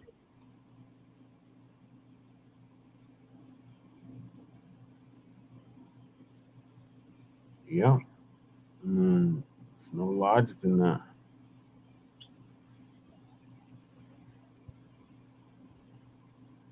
And it's insanity. You just keep doing the same thing over and over and over and over and over and over and over and over and over again, expecting a different result. Right. We're not getting nowhere with it. There's nowhere to go. We wanted a third-party candidate. We got a third-party candidate. Now we won't even watch him. We won't even help him get nowhere with it. We're too busy criticizing him and saying shit. Fucking instead of helping him, too busy criticizing. Oh yeah, we're criticizing him. We're criticizing him, or we're criticizing any candidate that's seeking our vote. That's the whole point of tangible. In order to have a perfect candidate, there isn't such thing as a perfect candidate. Yes, there is. There isn't. There is such thing. It's not the criticism. Name an example Unless you're going to help him by giving him the tools he fucking needs, there's no reason to criticize. How can we help? He doesn't have ballot access in all 50 states. Yes, he does now. No, he doesn't. How does he have it now, Brandy? Okay, if he's running under an independent party. Right. Go ahead, you're right. Go ahead, carry on. Go ahead. I'm not going to educate you anymore. Go ahead. Just go ahead. Carry on with your show, Jesse. Stop. Enlighten me, Brandy. How is he? Just go ahead. Carry on, Jesse. You're right. Go ahead. So the People's Party is not in all 50 states. It's an independent party. What are you talking about? What's the next topic? Jesus.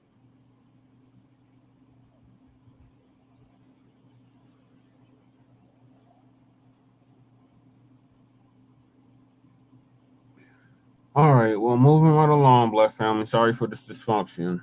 The next topic is Grand jury votes to indict Daniel Penny, the suspected white supremacist who killed Jordan Neely on the New York City subway. I guess Shabaka fell asleep.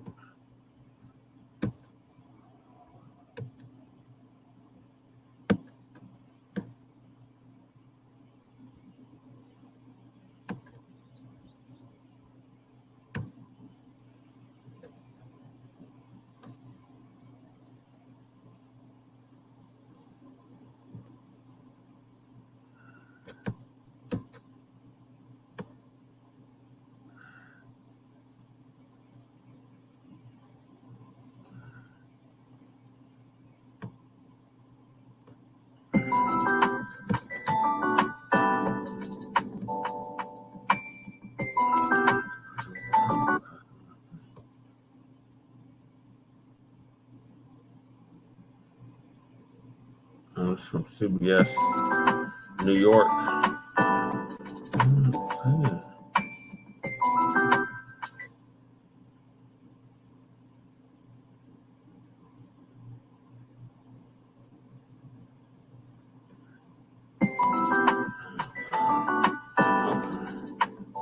guess someone doesn't want to play.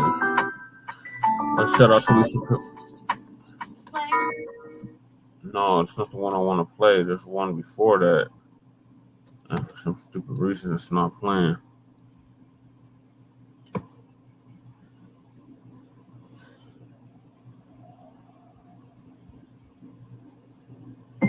Yes, it's not gonna play. Okay. Shout out to Lisa Cabrera. If you haven't subscribed to her channel, please do.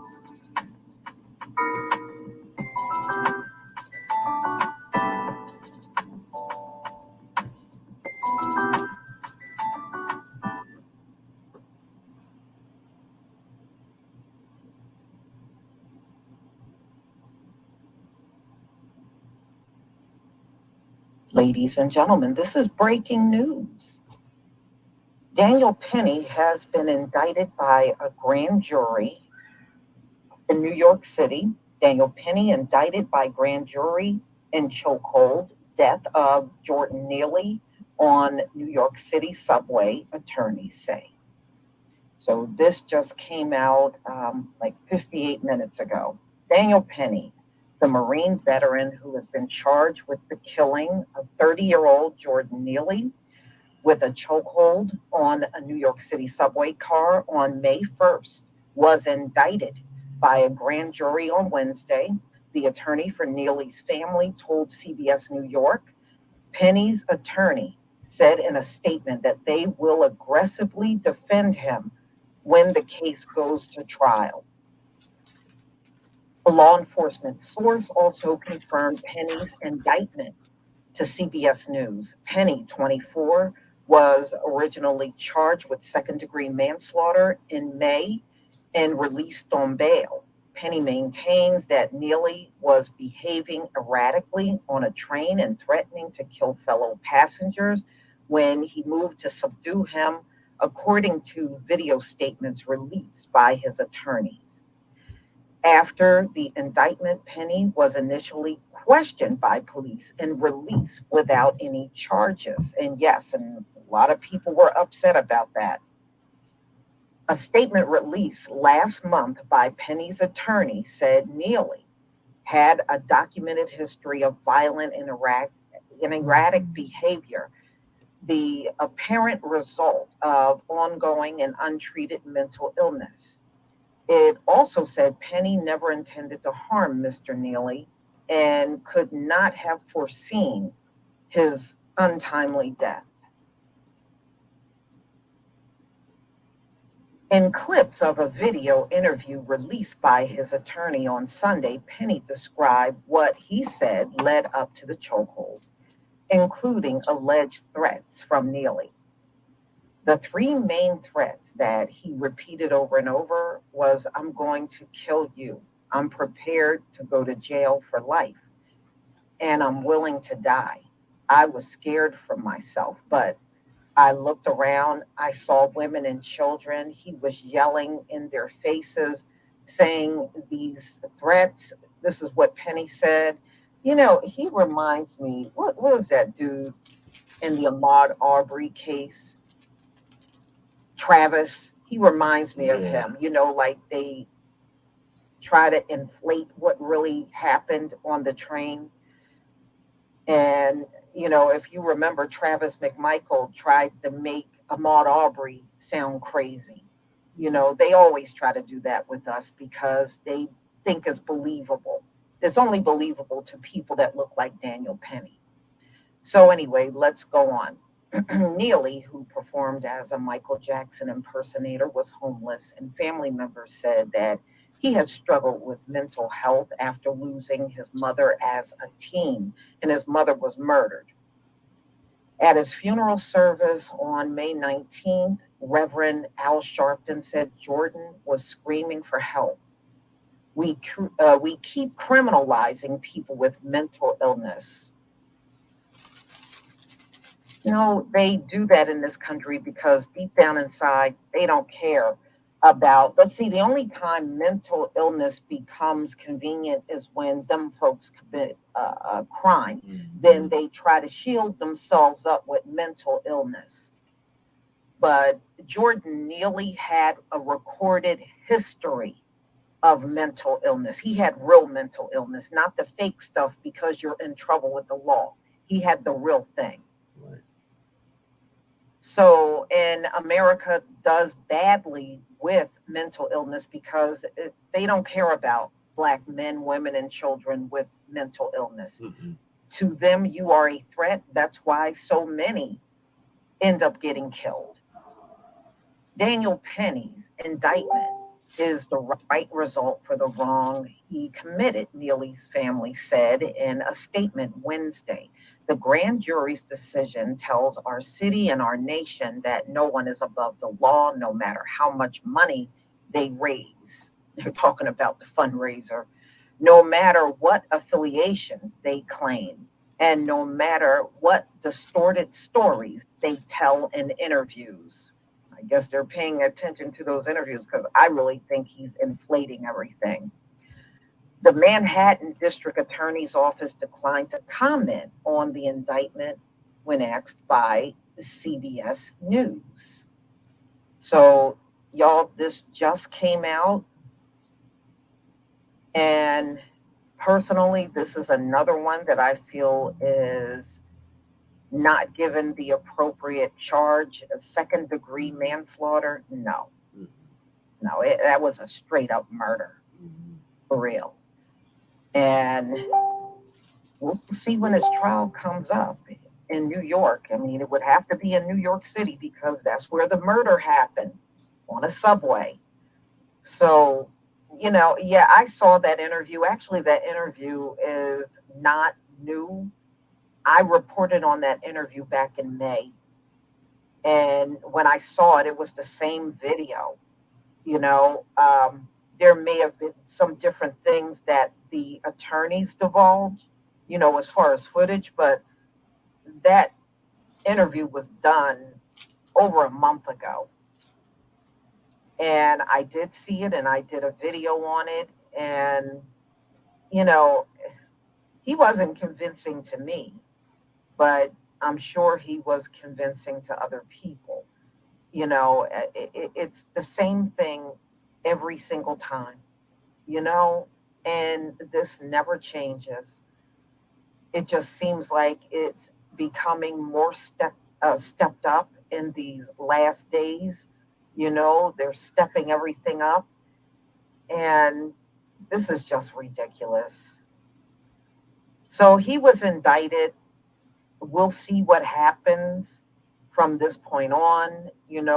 As far as the court is concerned, they're going to have to give a date sooner or later, but I would imagine that might be further along in the year before they give a date on when Daniel Penny will have to go on trial in New York City. So it's like everywhere. They said the city is divided on this. Some people are with Jordan Neely, the victim, and some people are siding with Daniel Penny because they're buying all this hero stuff from him. That man ain't no hero. Right. Okay? A lot of y'all do that. You always try to act like when these incidents go down, you are the hero in the whole thing, and I have yet to see it. I have yet to see these big heroes. I'm still looking for them. Please leave your comment and subscribe. Don't forget to hit on the notification bell, and I'll see you on the next video. Peace, family.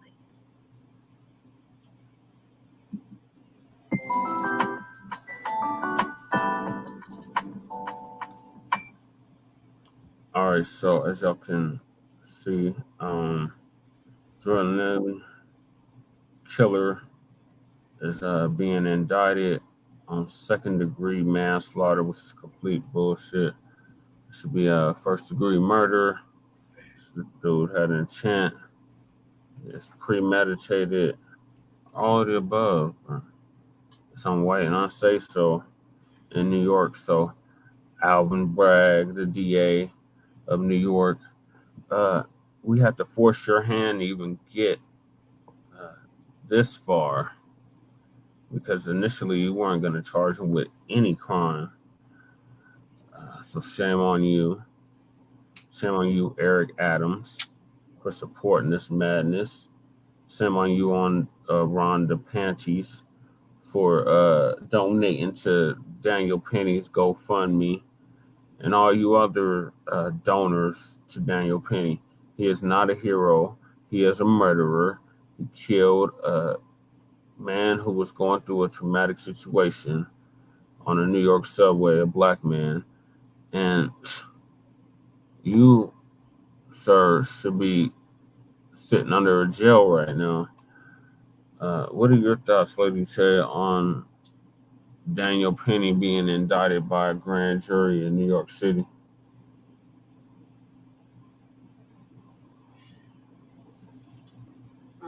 Pretty much the same as you. Who donates to this shit though? That's like major trash right there. Have the same thoughts, same opinion. It's trash. Pretty much it. I mean, you murder somebody in public, and you get second-degree manslaughter. It's like you might as well just slap him on the wrist and send him home. It's trash. Yeah, pretty much. To that though, I mean, like, Jesus fucking Christ, there's our world coming to. No, these are the same people that supported Carl Shittenhouse and donated to his GoFundMe. This is the same people that supported Zimmerman after he killed Trayvon Martin. We just see the same pattern over and over and over and over and over and over and over again. White supremacy will pay big bucks to make sure it stays in full effect, and that's what this is. This is not some heroic effort by Penny. This is straight up murder of a black man, and they're going out their way to justify it, and they got the money to legally back this cat when he goes on his media tour, which he's already begun. With that bullshit interview that he did, where talking about he's not a racist person, and people are painting him in the wrong light, and he was going to go to Africa and help the people in Africa. No, we've seen the story time and time and time again. These people that claim they mean well are not doing what they say they're going to do at all. It's complete hypocrisy. So once again, our thoughts and prayers go out to the family of Jordan Neely. We are praying and hoping that your family member gets the justice that he deserves, and the killer walks the concrete like the rest of us.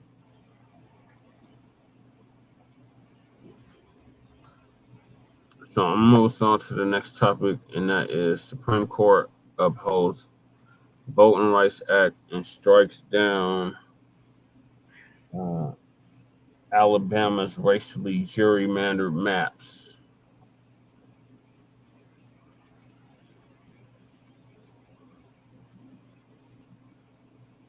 This is Democracy Now!, democracynow.org, the War and Peace Report. I'm Amy Goodman with Juan Gonzalez as we turn now to a surprise decision by the U.S. Supreme Court that upheld the Voting Rights Act and rejected a racially gerrymandered voting map in Alabama. This is how Democratic Congressmember Terry Sewell of Alabama responded. Wow, the Supreme Court just upheld the protections of the Voting Rights Act of 1965 in ordering the state of Alabama to redraw its congressional maps. What an amazing victory. A victory not only for Alabama Black voters, but a victory for democracy itself. In a 5-4 ruling, Chief Justice Roberts and Justice Brett Kavanaugh sided with the court's liberal justices in finding Alabama's Republican-drawn congressional districts unlawfully disadvantage Black voters, a violation of Section 2 of the Voting Rights Act, which bars voting practices that discriminate based on race or color. Plaintiffs argue the map packed and cracked voters in Alabama's so-called Black Belt by crowding many of them into a single district and dispersing the rest into several other districts. The result was that despite the state having a Black population greater than 25%, just one of its 7 congressional districts was minority majority. The court ordered Alabama's legislature to redraw the map so there will be 2. When Chief Justice Roberts worked in the Justice Department and White House counsel's office during the Reagan administration, documents show he was critical of the Voting Rights Act. But in his opinion Thursday, he said, quote, "We find Alabama's new approach to Section 2 compelling, neither in theory nor in practice." Meanwhile, Justice Clarence Thomas wrote a 48-page dissent and called the case yet another installment in the disastrous misadventure of the court's voting rights jurisprudence. For more, we're joined by 3 guests. In Montgomery, Alabama, Khadija Stone is the chief field and campaign strategist at Alabama Forward. She was one of the named plaintiffs in the case. Also in Montgomery, Tish Gotel-Fox, legal director at the ACLU of Alabama. And with us, Davin Rossborough. He is senior staff attorney with the ACLU Voting Rights Project, one of several attorneys who represented the plaintiffs, part of that team before the Supreme Court. We welcome you all to Democracy Now! Davin, let's begin with you. The significance of this decision and why so many experts were shocked that Roberts and Kavanaugh joined with the liberal justices in demanding that the gerrymandered districts in Alabama be redrawn. Yeah, thank you so much for having me. This is a really significant decision, and I think there is some surprise in the media and the general public because of the direction the court has been going, particularly regarding race and Voting Rights Act and voting. But I think what happened here was a majority of the court was compelled by some really clear text and purpose of what Congress did when it amended the Voting Rights Act in 1982, and then the compelling facts of this case, that this was an incredibly clear violation. If this wasn't a violation of the Voting Rights Act, it was hard to imagine what could have been. So I think hopefully the combination of looking at what Congress intended and the purpose of the Voting Rights Act and the incredibly compelling facts put forward in our case, what really pushed those justices to find for us. And then, Rossborough, I wanted to ask you about the history of Alabama in repeatedly violating the Voting Rights Act over many years, and what was different in this particular case. Yeah, that's right. In a lot of the most famous cases, voting cases to come before the Supreme Court, unfortunately, many of them have come out of Alabama. And Alabama's own arguments basically acknowledge the roots of this map. What they said was their congressional map has been largely the same since the early 1970s. And of course, in the early 1970s, George Wallace was still governor. Alabama was head-on fighting the Voting Rights Act and integration and all of that sort of thing. The one district that gave Black voters in Alabama the opportunity to elect candidates of choice only came about also through litigation, and that wasn't until the early 90s. And even then, that created sort of carved out one district, but Alabama continued to rely on that and not look at the changing demographics, the continuing presence of very polarized voting based on race, continuing discrimination and effects of discrimination, and continue to try to double down on the status quo. But that's not what was required here. And I think really all of the different factors that the court is supposed to look at to determine whether there's a violation, whether another reasonably configured district can be drawn, whether race already completely infuses the political system, and whether the maps are being used in a way that takes advantage of that ongoing discrimination across multiple sectors. Those were all present here, and they were present in droves. And I think that really compelled the district court's findings here, and then the majority of the Supreme Court to affirm that. I want to bring Tish Guttel Fox into this conversation. She is also with the ACLU. She is the legal director at the ACLU of Alabama, joining us from Montgomery. Were you surprised by this decision, and particularly that Chief Justice Roberts and Kavanaugh both voted with the liberal majority, and what this now means in Alabama, going back to the drawing boards, and for other states? This doesn't just now affect Alabama because it sets precedent. Good morning, and thank you for having us. We were not surprised here in Alabama.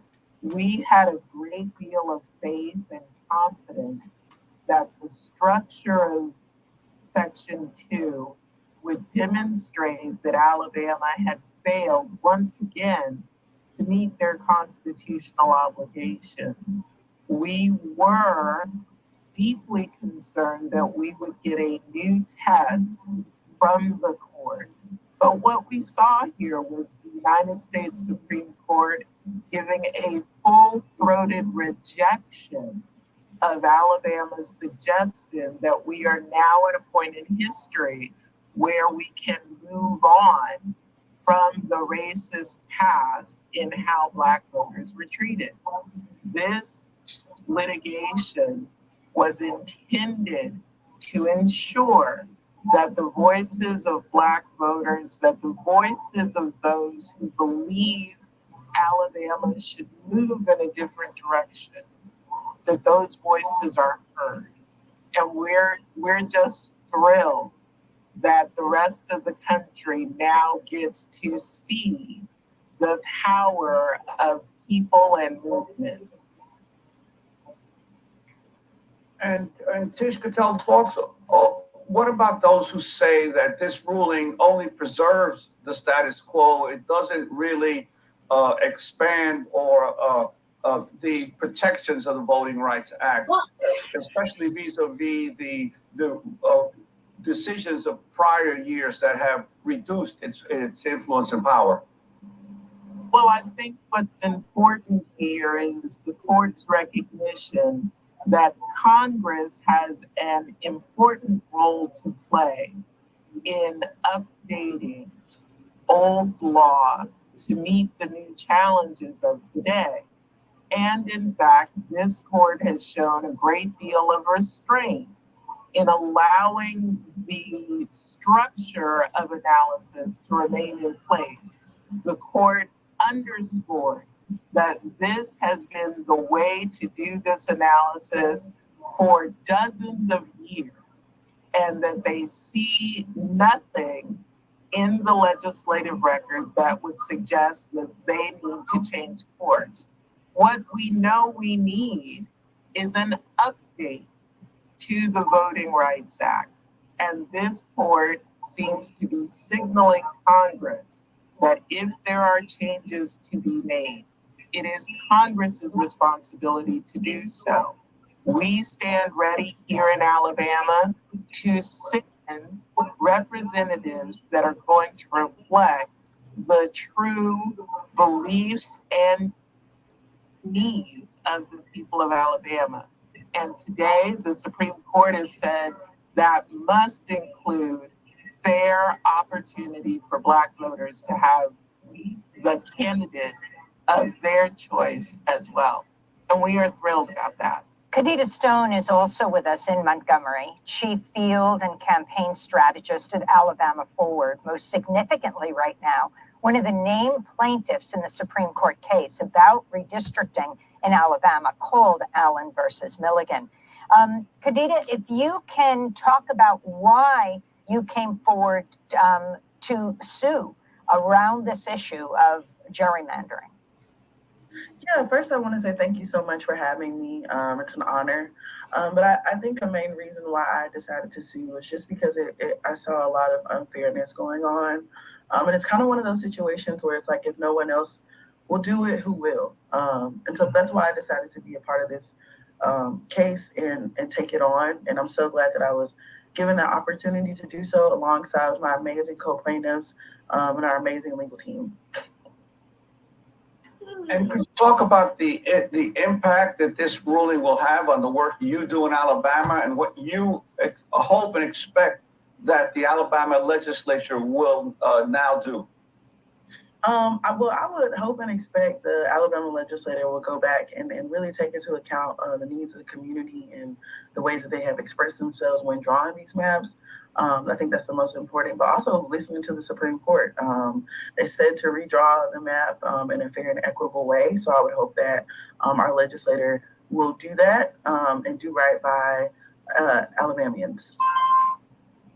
And bringing Tish back into the conversation, Tish Cattell-Fox, what this means for other states all over the country, and particularly in the South where you are. I mean, we're talking about redistricting of a map that could lead to the changing of the parties in Congress. Who controls Congress? Well, we know that aside from Alabama, Louisiana also had a successful gerrymandering challenge. And of course, we are expecting that ripples of this opinion will be felt in the next election cycle and through the rest of the decade. I think that this is a moment for the partisan parts of our government to forward voters to their policy preference. We know that it should not be that elected officials select who they represent, that the people should be empowered to select their representatives. Almost over. Across the South. Literally a minute left. But this will also have an impact in the Southwest, in the Midwest, and perhaps all over.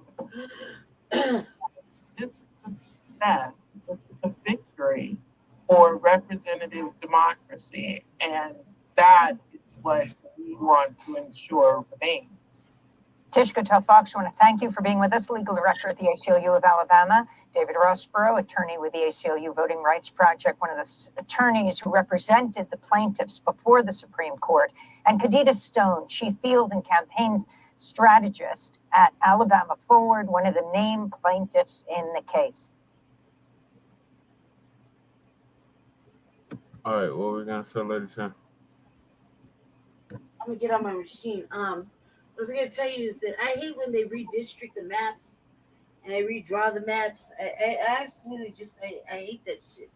It's like the worst thing. I hate it. I can't stand it. I don't know why they keep doing it.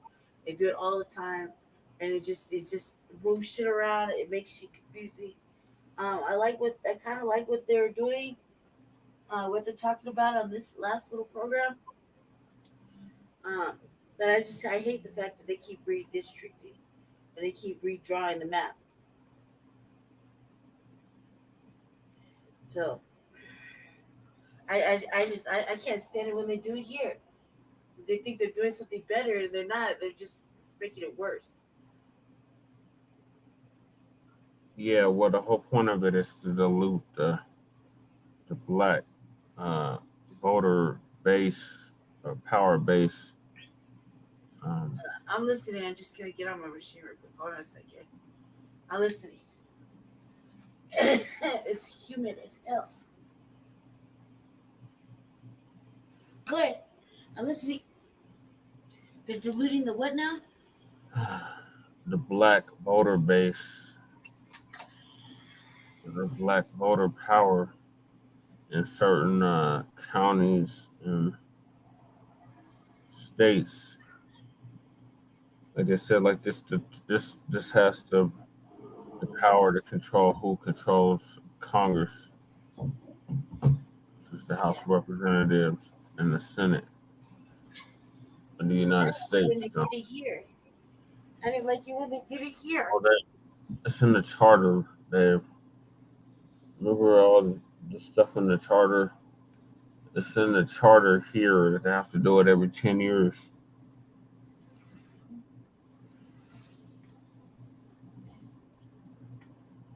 Yeah, I remember I didn't like it then.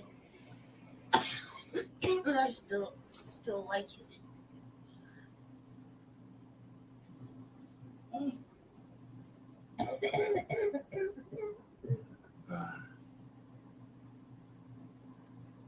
Yeah, you don't sound good at all. That was an episode of Democracy Now, though. Yeah. So gerrymandering is when they basically rig the districts, so the black vote is stifled, and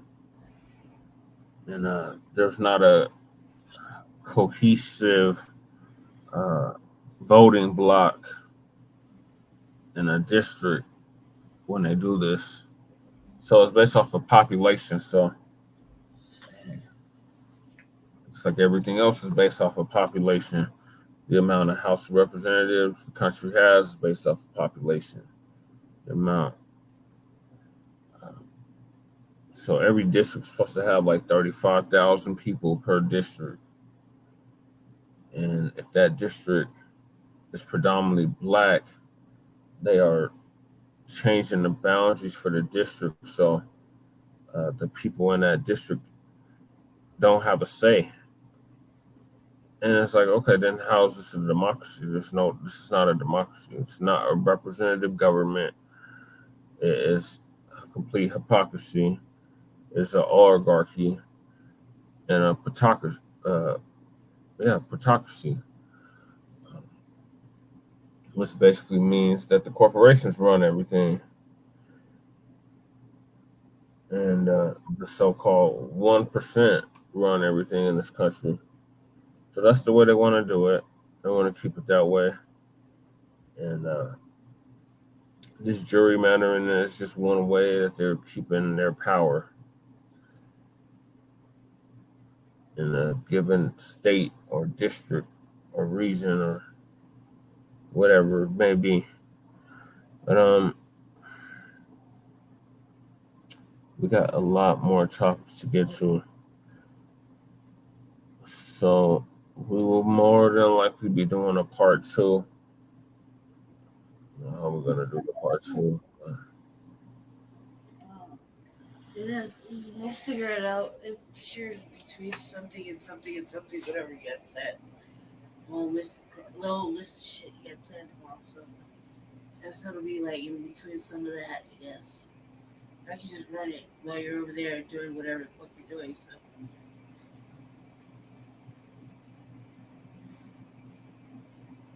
Yeah, well, I can run the main part by myself.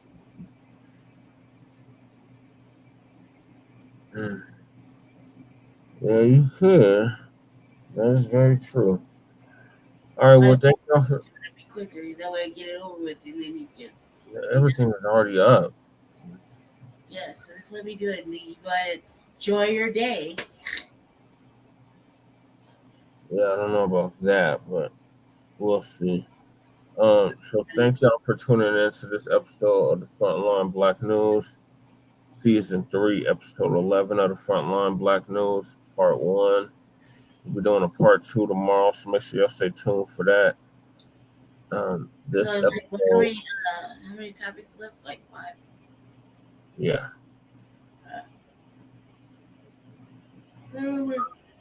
Rather entertaining. Yeah, so this episode was not streaming on YouTube. YouTube is basically striking us for comments we made back in 2021 about the jab. So we're disputing it right now. Huh? Can't you contest that? That's what I'm doing. That's what I just said. We're in the process of disputing it.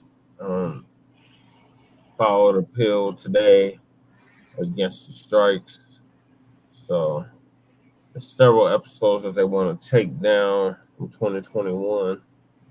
So we'll keep y'all updated on that.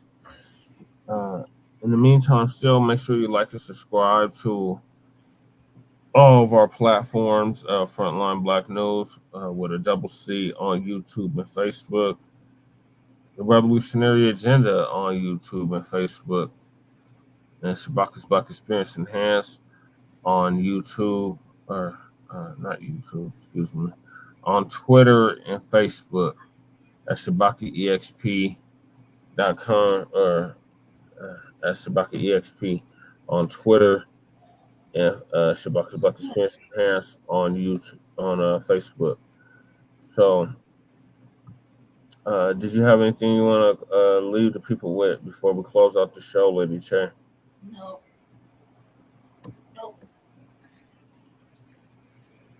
Nothing at all. Yeah, so our political prisoner, Ramel Understanding, and Frontline Blacc News, thank y'all for watching. Let's get it. Black first, Black empowerment always. So, peace, love, light, reparations, and separations, and Black empowerment. Make sure y'all check us out later today for part 2 of season 3, episode 11 of the Frontline Blacc News. And when can the people expect the Revolutionary Agenda, Lady Che? I don't know. I have no idea. So I get out of this little mood I'm in, I guess. Whenever shit starts to go right, I don't really want to talk about it anymore. It seems pointless. So I don't know.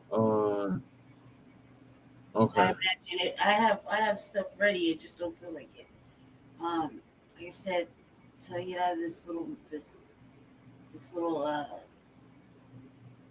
depressed funk I'm in. I don't really feel like reading the news or anything because it's not really. It's